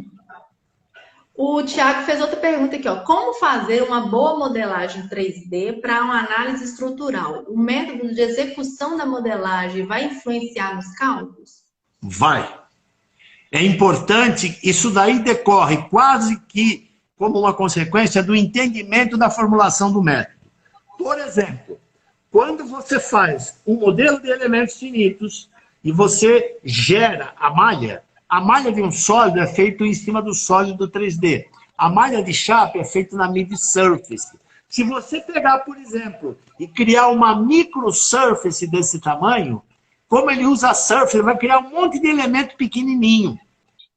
Então isso precisa ser trabalhado, porque se ele colocar um elemento pequenininho e colocar um elemento grande do lado, isso vai dar um mau condicionamento, que a gente chama. Então, a geometria, por exemplo, qual é o trabalho obrigatório que a gente faz no NCE? Que faz parte daquele treinamento que eu falei, que o cara começa. E, aliás, quando a gente manda para o cliente, o pessoal realmente fica bastante impressionado com o capricho. A gente pega a geometria e a primeira parte é mostrar o mapeamento da geometria. Ou seja, você pega a geometria e divide em trechos regulares para que a malha saia a mais regular possível. Não saia uma malha toda torta. A partir do momento que você fez isso, aí você importa a geometria para o Nastran e em cima dessa geometria você faz a malha. Porque tem vários processos de fazer malha, que aí já faz parte do curso do software. Mas o tratamento da geometria é absolutamente fundamental. Uhum. Mas Tem decorre do conhecimento do método. Oi? Tem uma outra pergunta aqui, ó. Para não errar as condições de contorno, tem que entender bem o comportamento físico do modelo? Obrigatoriamente. Obrigatoriamente. E isso não é complicado, isso é uma questão de você desenvolver. Vou pegar um exemplo banal. Se você pegar uma viga biapoiada que roda nos apoios, ela faz isso. O momento máximo ocorre aqui no meu nariz, aqui, ó. E é QL2/8. Estou falando isso porque eu estou calculando lá para o meu sítio umas vigas que vai servir para o telhado. Né? Então, e se a viga for engastada, na hora que você carrega, o ângulo é 0. O momento máximo é aqui. E é QL2/12. Só mudou o valor e o local. Então, você vai modelar, por exemplo, um chassi. O chassi, ele tem a suspensão. E a suspensão, na região do jumelo, tem uma região que escorrega. Aqui ele é fixo e aqui ele escorrega. Não sei se está claro o que eu quero dizer. Uhum. Você tem a longarina, você tem as molas, a mola está presa aqui, ela gira, e aqui ela fica assim. Se você prender, ela dá uma mordida na longarina, que a longarina, no seu modelo, ela vai estourar. Mas isso não é a realidade, porque você faz isso aqui. Isso aqui é um recurso de modelagem chamado Constraint Equation. Isso é simples, eu vou mostrar para você agora. Eu vou pegar esse cara e vou pegar esse cara aqui. Aí eu faço assim. Esse cara vem para cá, o outro vem. Esse vem para cá, o outro vem. Esse cara aqui gira e o outro não gira. Tá claro o que eu estou falando? Uhum, sim. Então, este cara não pode ser um ponto só, um nó só. Porque senão ele tem um comportamento bipolar. Ele tem que ir no psicólogo, né? Porque esse cara gira e o outro, e ao mesmo tempo ele não gira, o cara vai falar, meu, o que você quer na vida? Você quer girar ou você quer não girar? Então você faz o quê? Você pega dois pontos próximos e estabelece uma relação matemática entre eles. Na direção x, y e z, o que um faz, o outro faz. Mas na rotação, eles são independentes. Sabe de onde vem isso? É que ninguém fala isso para nós. Quando você estuda no colegial, 4x mais 5y mais 6z igual a 10. 8x menos 4y. Você já no sistema de equação? Você já no sistema de equação e pede para resolver. Só que você fala assim, além de resolver esse sistema, suponha que x é igual a 4y. Já viu isso, né? É uma questão de contorno. Isso é uma imposição que você está colocando adicional na equação. Isso é um constraint equation. É isso que eu estou falando. Você está dizendo que esses caras se movimentam junto, mas na rotação eles são independentes. Um não tem nada a ver com a vida do outro. Eles vivem juntos e um não tem nada a ver com a vida do outro. Aliás, entre nós, tanta gente que vive junto e não tem nada a ver com a vida do outro, que uma viguinha não pode. Não é verdade? Verdade. O seu jeito de ensinar é muito bom, que você usa exemplos claros, né? Então, com certeza, aí os alunos devem gostar bastante também. E eu já estou me preparando também para ser uma aluna sua aí também. Eu acho que a gente... Isso eu aprendi com a física, sabe? Porque eu dei aula há muitos anos de física no curso Anglo. E aconteceu um negócio muito engraçado na física. Tem duas maneiras de você iniciar o movimento da mecânica, né? Que a mecânica é uma parte fundamental. Uma maneira que eu falava para os caras, isso aqui é uma forma anti-higiênica de você apresentar. Isso aqui é uma maneira... Qual é o conceito físico que todo mundo tem? É o conceito de rapidez. Todo mundo sabe que é uma coisa rápida e que é uma coisa lenta. Se você andar 100 km em 1 hora, a tua velocidade média é 100 km por hora. Se tu andou 50 km em 1 hora, a tua velocidade média é 50 km por hora. Então, um é mais rápido que o outro. Quando você matematiza isso e você escreve, o subproduto disso, quando a velocidade é constante, é que você chega numa equação S igual a S0 mais VT. É aquela famosa equação que a gente cansou de usar no movimento uniforme. Então, normalmente, eu fazia isso no ângulo. Aliás, junto com o pessoal, e o pessoal entendia. E isso é fundamental, porque tem aquele problema que um trem ultrapassa o outro trem. Lembra daquele problema? Se você não souber fazer o desenho, por isso você tem que desenhar primeiro. É por isso que vem aquela história. Tá difícil ou precisa desenhar? Deve ser disso, né? Porque o cara desenha e ele enxerga. Falei, quando você acabou de desenhar, o problema acabou.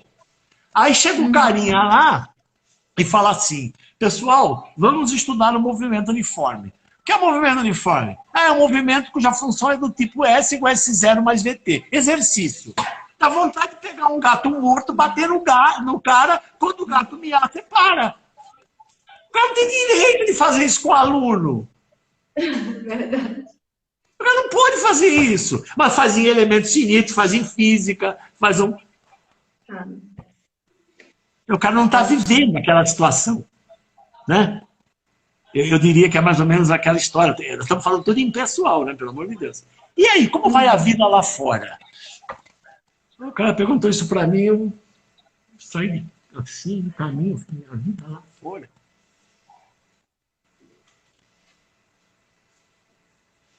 Né? Tem uma pergunta aqui, só que eu não estou conseguindo ler ela completa. O Gabriel perguntou assim, por gentileza, em uma análise de flambagem, o que devemos levar em conta para com... Não está completa a pergunta não, vamos ver uma outra aqui. Exatamente isso, até para modelar em 3D corretamente, é preciso saber desenho técnico. É verdade. Essa questão da flambagem, eu posso dar um pitaco mais ou menos. A questão da flambagem, ele é um problema que é interessante, né? É muito parecido com o problema da frequência natural. Você tem um problema que você tem que conhecer a rigidez da estrutura, né? E quando você tem, por exemplo, a flambagem, você resolve um problema matemático, né? Em que você calcula esse índice de flambagem. Quer dizer o quê? Se você pegar essa estrutura e aplicar uma carga aqui na estrutura, e o índice de flambagem der 2, eu estou respondendo assim porque eu não vi a pergunta inteira. Significa que com o dobro dessa carga, ele vai flambar. Né? Aliás, lá no problema lá do sítio que eu falei, eu fiz isso aqui. Olha aqui, ó. Aqui eu só tenho aceleração vertical, tá vendo? Mas você vê que ele bandeia para o lado? Sim. Isso é uma flambagem. Isso é a flambagem que acontece em vigas da estrutura. É flambagem lateral. Isso aí você resolve usando uma equação. Você tem uma rigidez e a rigidez geométrica. Agora, precisa tomar um cuidado muito grande. Porque o problema de flambagem se divide em 2. Que é o mundo linear e não linear. O que é um mundo linear? De uma maneira curta e direta. O cara fala assim, o que é uma análise linear?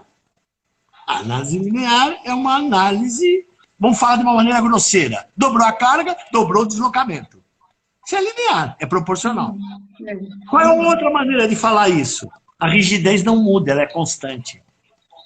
Se você pegar uma estrutura e aplicar uma carga, então é por isso que quando você vai na norma, e o cara fala assim, a flecha máxima não pode passar de L sobre 300, ele está querendo garantir que você está trabalhando no mundo linear e as equações do linear valem.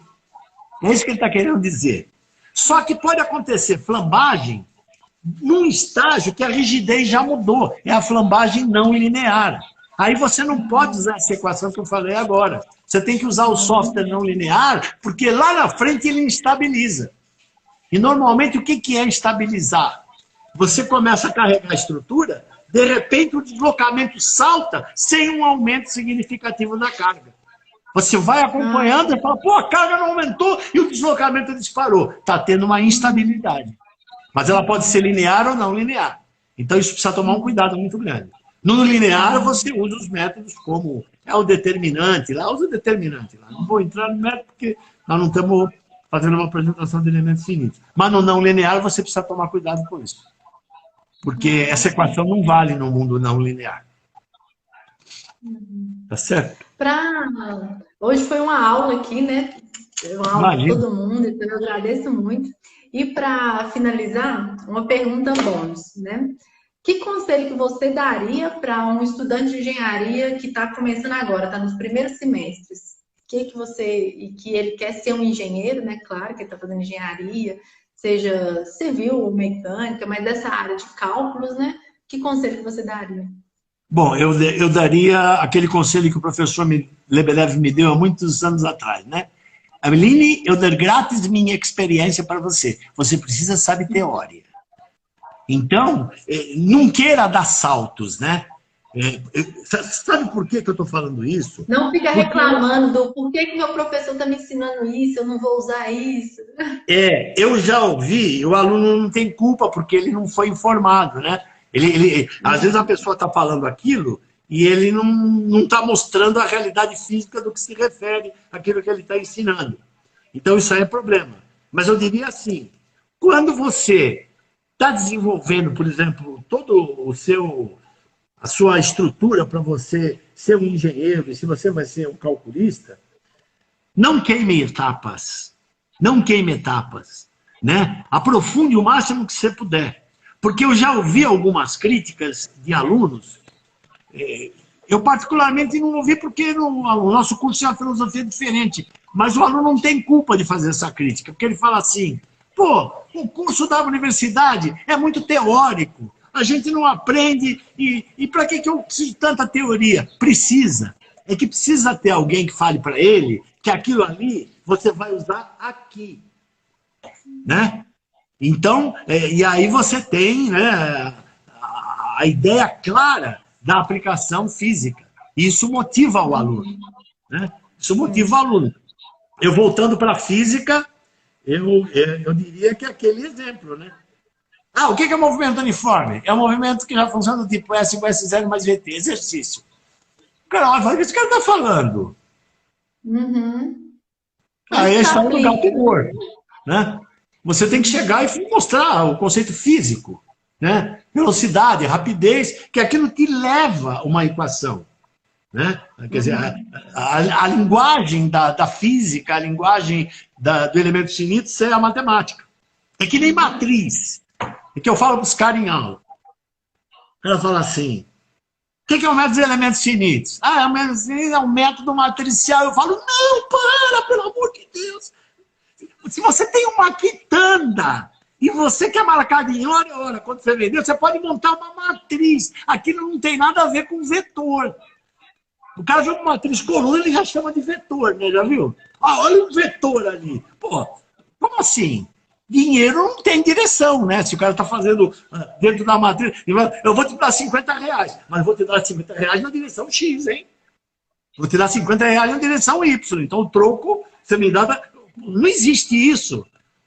Né? Então, a matriz, quer dizer, o curso de elementos finitos, você monta a lógica de elementos finitos. Aí você fala assim, agora vamos armazenar no computador. A maneira mais compacta e elegante de fazer isso é na forma de matriz. Por isso que você estuda matriz. Para resolver a equação de uma maneira mais eficaz, mais eficiente. Mas não é porque o método de elementos finitos é um método matricial. Não existe isso. Então, você vê que nós estamos falando de um detalhe ínfimo, mas que faz toda a diferença. Faz toda a diferença. O cara não entendeu a lógica do negócio. Até eu brinco que você vai fazer aqui. É o cara que estuda física e outro que estuda educação física. Né? Não tem nada a ver uma coisa com o outro. E o neguinho já começa assim, o elemento finito é um método matricial. Eu falo, não, pelo amor de Deus, para! Aliás, está na primeira página do livro lá, fala isso.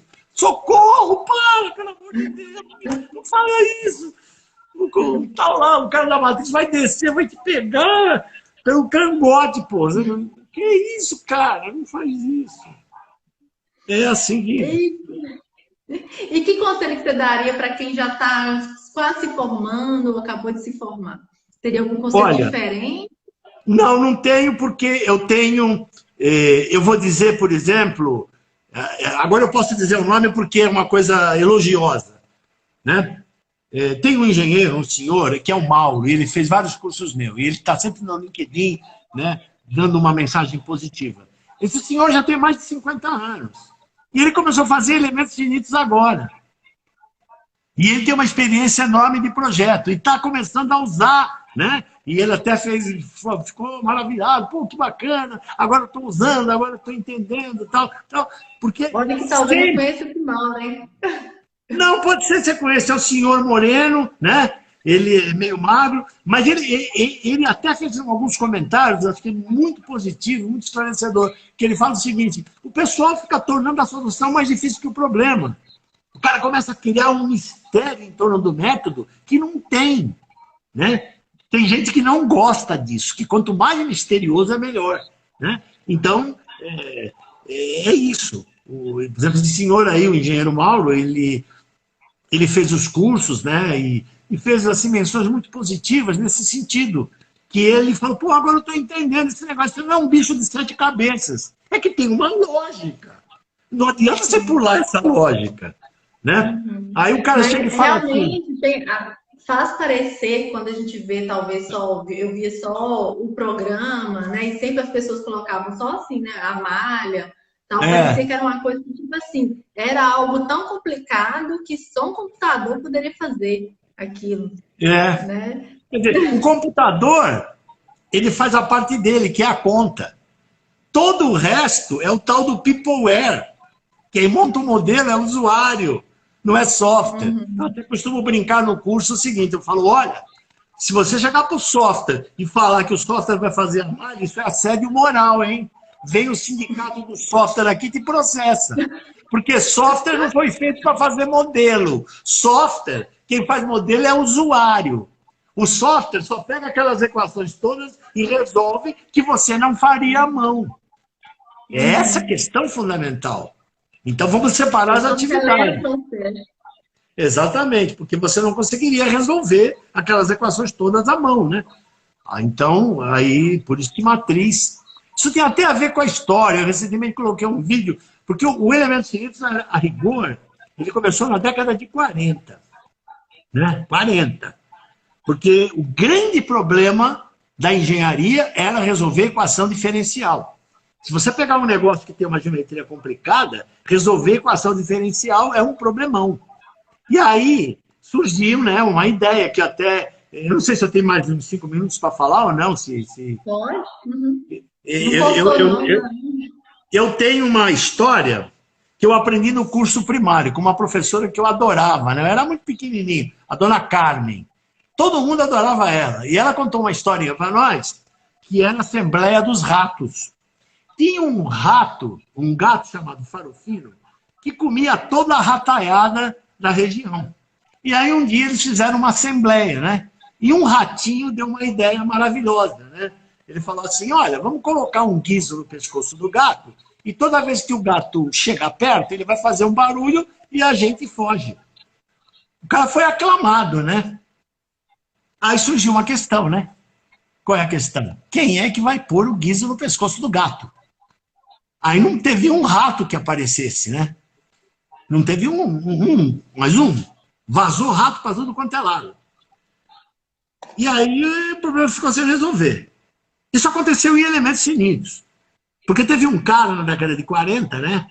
Newmark, Renikoff, aqueles caras famosos falaram assim, vamos transformar as equações diferenciais em equações algébricas. Que bacana, que ideia bacana, né? Aí o que a gente vai fazer? Aí teve um ratinho que levantou o dedo e falou assim, escuta aqui, amigão, como é que você vai resolver essas equações aí? Nós estamos falando de 100 equações a 100 incógnitas. Hoje, no modelo do ônibus, no computador, a gente resolve, num micro, 10 milhões de equações a 10 milhões de incógnitas. Nós estamos falando de 100 por 100. Aí o ratinho levantou essa dúvida. Vocês vão usar o romântico método do Cramer? Aquele que a gente aprende no colégio? Aí o cara... Eu tenho um livro que chama Matemática para Engenharia, que eu coloquei no referência do livro. E nesse livro... tem um capítulo que ele começa a estudar o método de Gauss. Aí o método começou realmente a funcionar na época do Programa Espacial Americano, da NASA, né? O Nastran. Foi quando veio o computador. A Rússia deve ter criado o Nastrov, sei lá. Mas teve o Nastran. E aí o que aconteceu? O cara fez uma continha para motivar o estudo. Ele falou, se você for usar o método de Cramer para resolver 100 equações, as 100 incógnitas, usando aquele método do determinante, tal, todo romântico, você vai levar 10 elevado a 147 anos. Então não dá para resolver. Aí resolveu quando apareceu o computador, o método de Gauss. Aí começou a fazer os métodos numéricos, aí o método deslanchou. Ou seja, você tem uma parte que é a parte computacional, mas ela depende da parte do modelo que você montou. E o modelo é baseado na teoria. Ou seja, é o comportamento do todo a partir de cada trecho. O conhecimento dos comportamentos físicos da mecânica estrutural. E conhecer a formulação dos elementos para o cara não fazer isso e fazer isso. Isso é teoria, como diria o professor Lebedev. Excelente. Então, fica aí, né, o conselho para o pessoal se aprofundar na teoria, né? Então, aproveitar, principalmente quem está na faculdade aí, absorver o máximo possível dos professores, tentar também, né, extrair deles, né, a aplicação e realmente aproveitar esse período, principalmente, igual você exemplificou, quem está em projetos como o Baja, são oportunidades excelentes, né, de adquirir conhecimento. Foi, por exemplo, se você falou que no seu projeto de conclusão de curso lá, você teve que calcular um navio inteiro, então esses alunos hoje têm essa oportunidade de começar do básico, de zero um carro, né, um veículo lá, então desde a estrutura, né, do motor, de tudo, né, e depois também até da parte de projeto, no caso, equipe, né, planejamento, então tudo isso eles têm essa oportunidade de estar trabalhando. Então, aproveitar isso para eles realmente aprender, não só isso é fundamental, isso é fundamental. Eu já viajei, eu já conheci. Quando eu fui dar os cursos na Fiat, eu fui visitar 2 equipes de Baja. O Mangue Baja, que fica da Universidade Federal, e o Corisco, que é da Universidade Estadual. Eles até tiveram no hotel um dia para tirar dúvida comigo, como modelava a suspensão. Mas era um pessoal muito interessado, eles até tiveram no exterior competindo, porque ganharam prêmios e tal. Então, você tem que aproveitar esses projetos, né, para correr atrás e sair. É o que eu falo toda vez que eu patrocino uma equipe. A gente patrocina um curso. Eu faço questão de fazer uma reunião com eles e falar o seguinte: vocês não estão treinando para uma competição.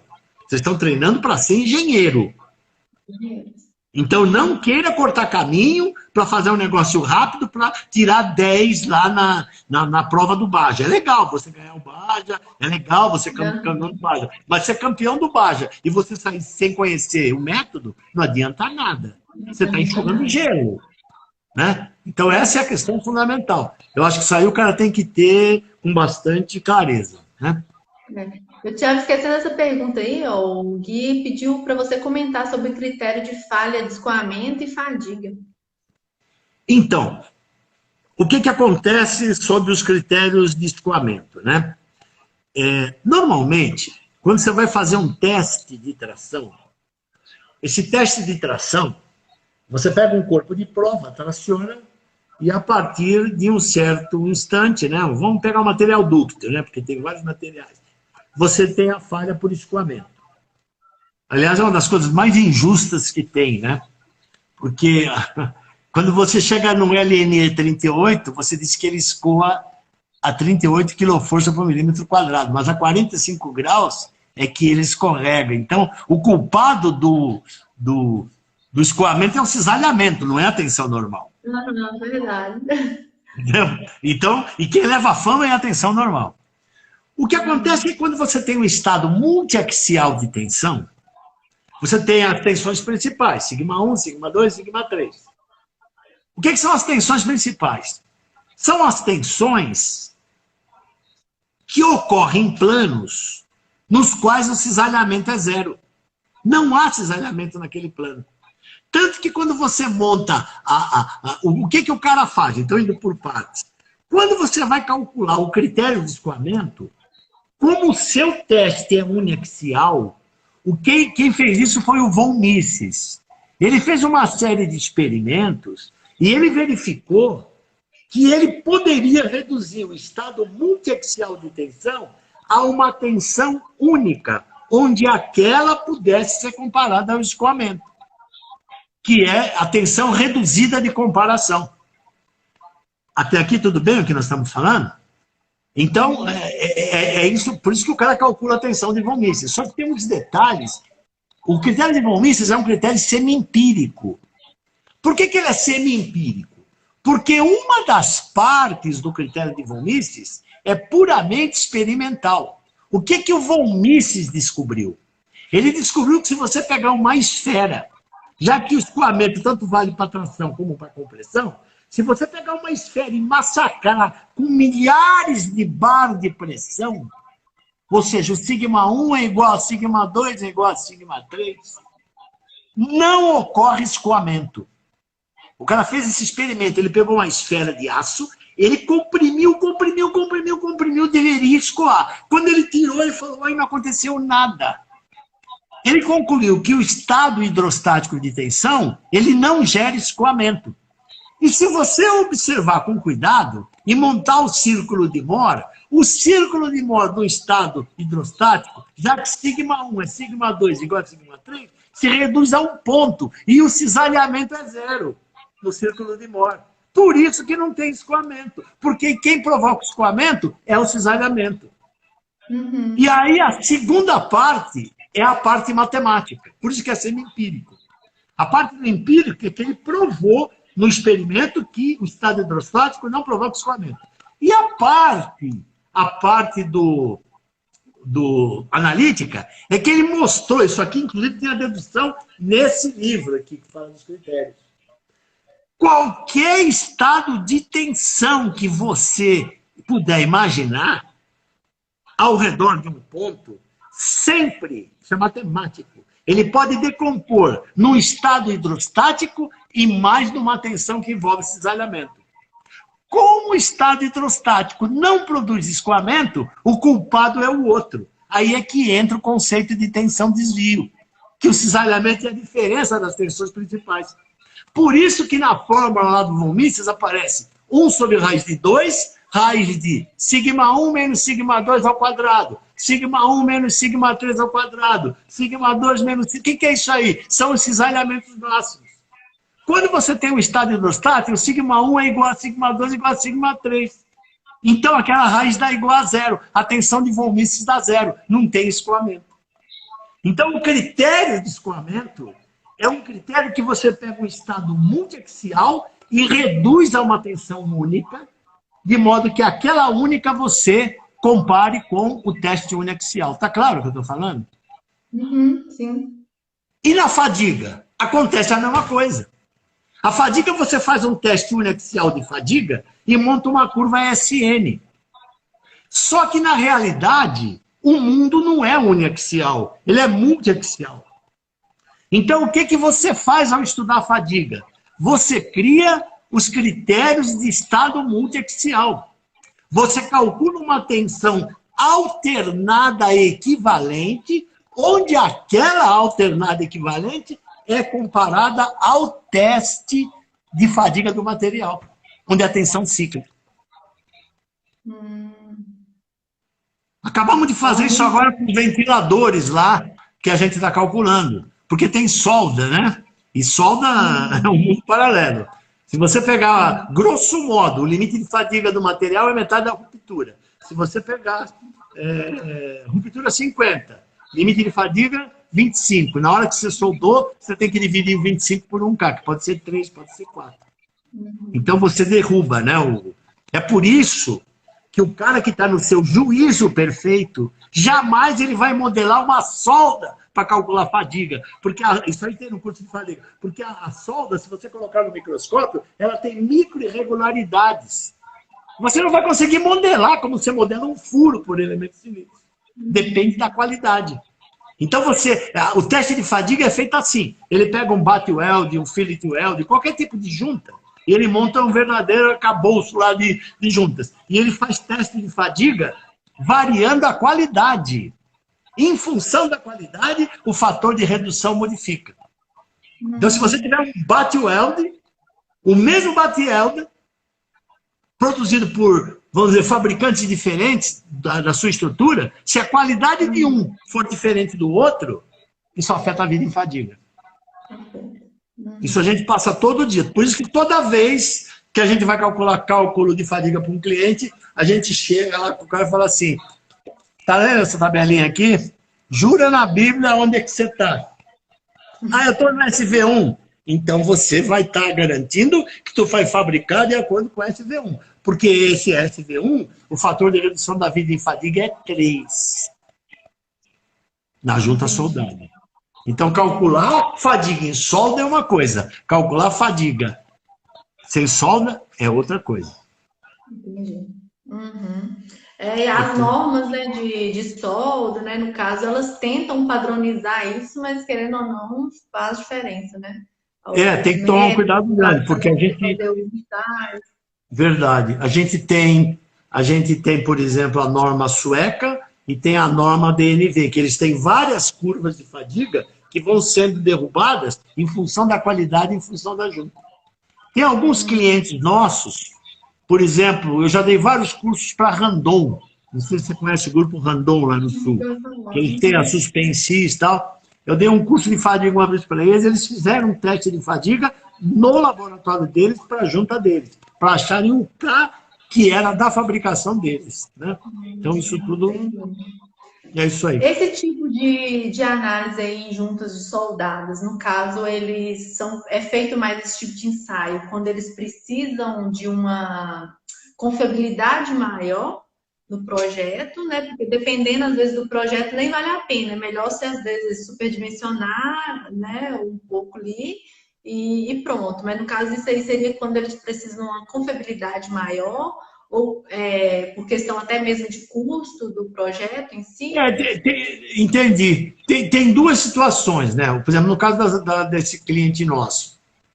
Eles fizeram isso porque eles queriam ter exatamente o K de solda deles, do processo de fabricação deles.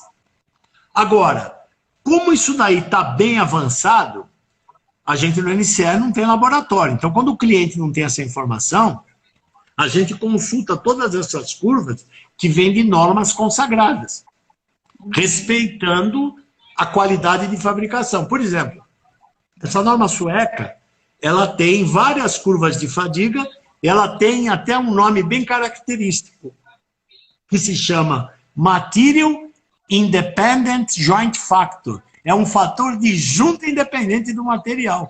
Mais claro que isso é impossível, né? Porque ele está dizendo o seguinte, ó, se tu pegar, grosso modo, uma faixa de material que varia aí a questão de ruptura, isso não vai influir muito, porque o que interessa é como a junta é fabricada, é a qualidade da junta.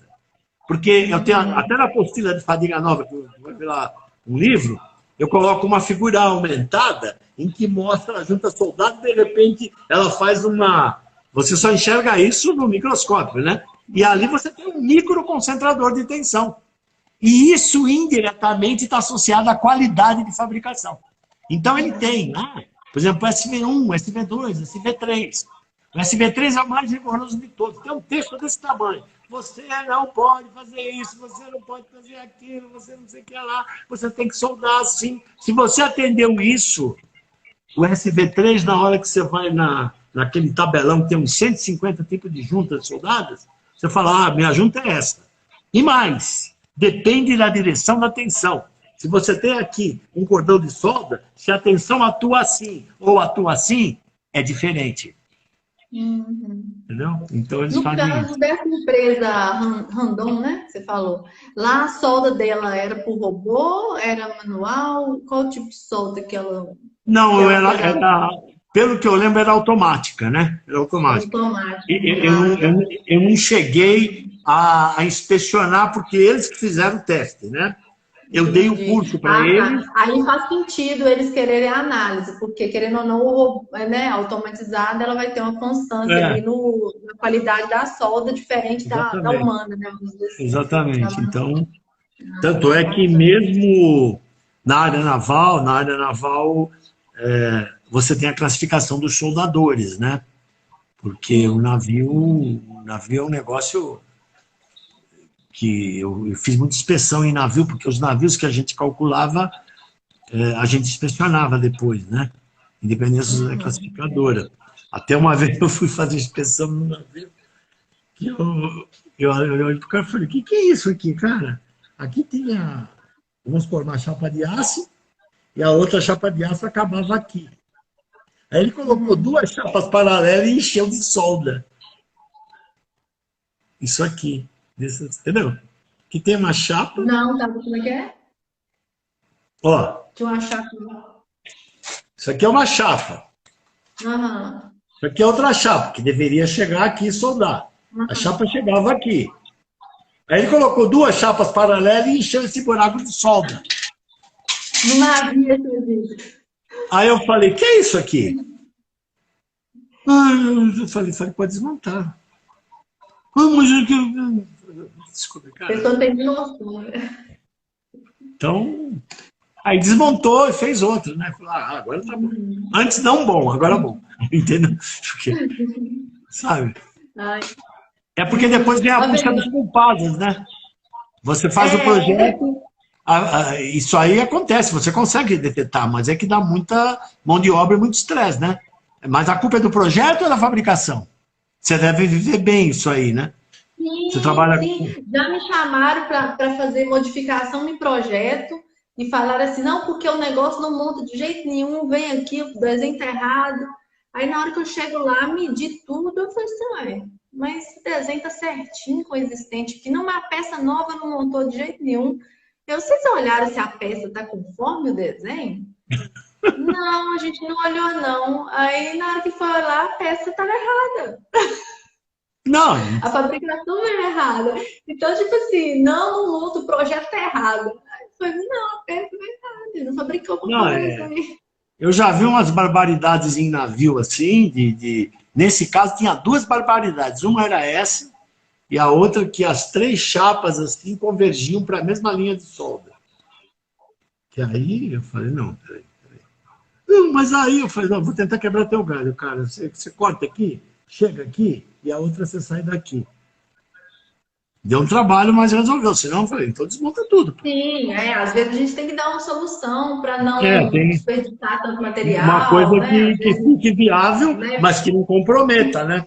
Não você que não comprometa, exatamente. Mas tem vezes, dependendo do que a confiabilidade, você tem que passar ali, segurança também, né? É melhor fazer isso mesmo. Fabrício, muito obrigada, tá, por participar dessa live comigo. Foi uma aula. Eu que agradeço. Tenho certeza que o pessoal gostou demais. Ela vai ficar gravada aqui, então quem quiser depois reassistir alguma coisa, até anotar aí as respostas do Belino, que realmente foi uma aula aqui. Imagina, então, eu que agradeço e parabéns pelo trabalho. Eu tenho acompanhado o trabalho que você tem feito aí, né? Que não é fácil, né? Você tá no campo e ficar falando, não, isso aqui não tá bom, não, isso aqui não passa. E isso aí envolve muita, entre aspas, não é política que eu quero dizer, mas às vezes o cara não aceita, né? Ele quer, pô, mas como vou ter que refazer, tal. Mas tem que fazer, né? Então... Na verdade, eu trabalho com um projeto na parte de melhoria de equipamentos de processo. Então, por exemplo, se a usina está no contrato, a gente tem um contrato, digamos, de manutenção, que eles chamam. A usina está com algum equipamento lá que precisa de alguma melhoria no processo, às vezes engenharia reversa, né?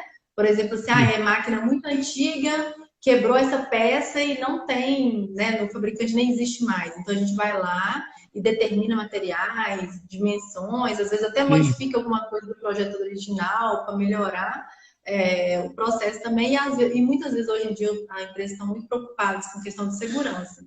Então, hoje tem muitos dispositivos de segurança para impedir do funcionário, às vezes, dele colocar a mão dele mesmo, que tem muitos acidentes, né? Às vezes, esmagamento, pressão. Então, esses dispositivos para melhorar, dispositivo de içamento também, aí, dimensionamento, né?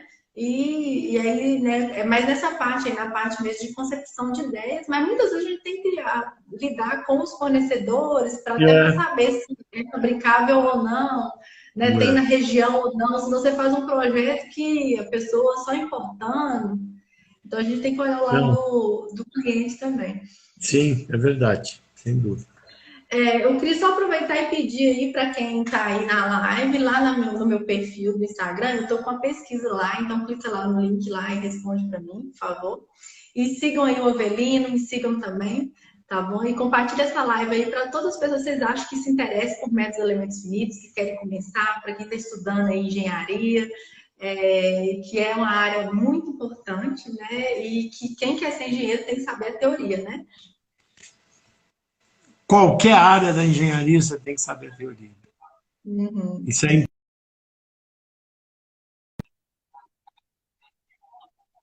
não fica, né? As pessoas acabam criando assim algumas lendas que não correspondem à realidade, né? Então isso é importante. Sim. Do mesmo modo que, por exemplo, se o Avelino ele vai muito primeiro na teoria para depois você usar um software para poder fazer o método elementos finitos, eu também bato muito na tecla aqui que você tem que saber primeiro a teoria, o básico, antes de você começar a desenvolver, às vezes, um software de modelagem. Né? Então, você tem que saber leitura e interpretação de desenho, você tem que Sim. saber os métodos de fabricação, você tem que entender metrologia, saber fazer um levantamento de peças, para depois você ir para esse software de modelagem, que às vezes, se a pessoa for Sim. nele primeiro, depois ela não sabe nem o que ela está fazendo. Né? Tá certo. Concordo 200%. Então tá bom, gente. Boa noite, Avelino. Muito Boa obrigada mais uma noite, vez. muito obrigado pela Tá? oportunidade e sucesso aí para todos. Tchau. Tchau, até.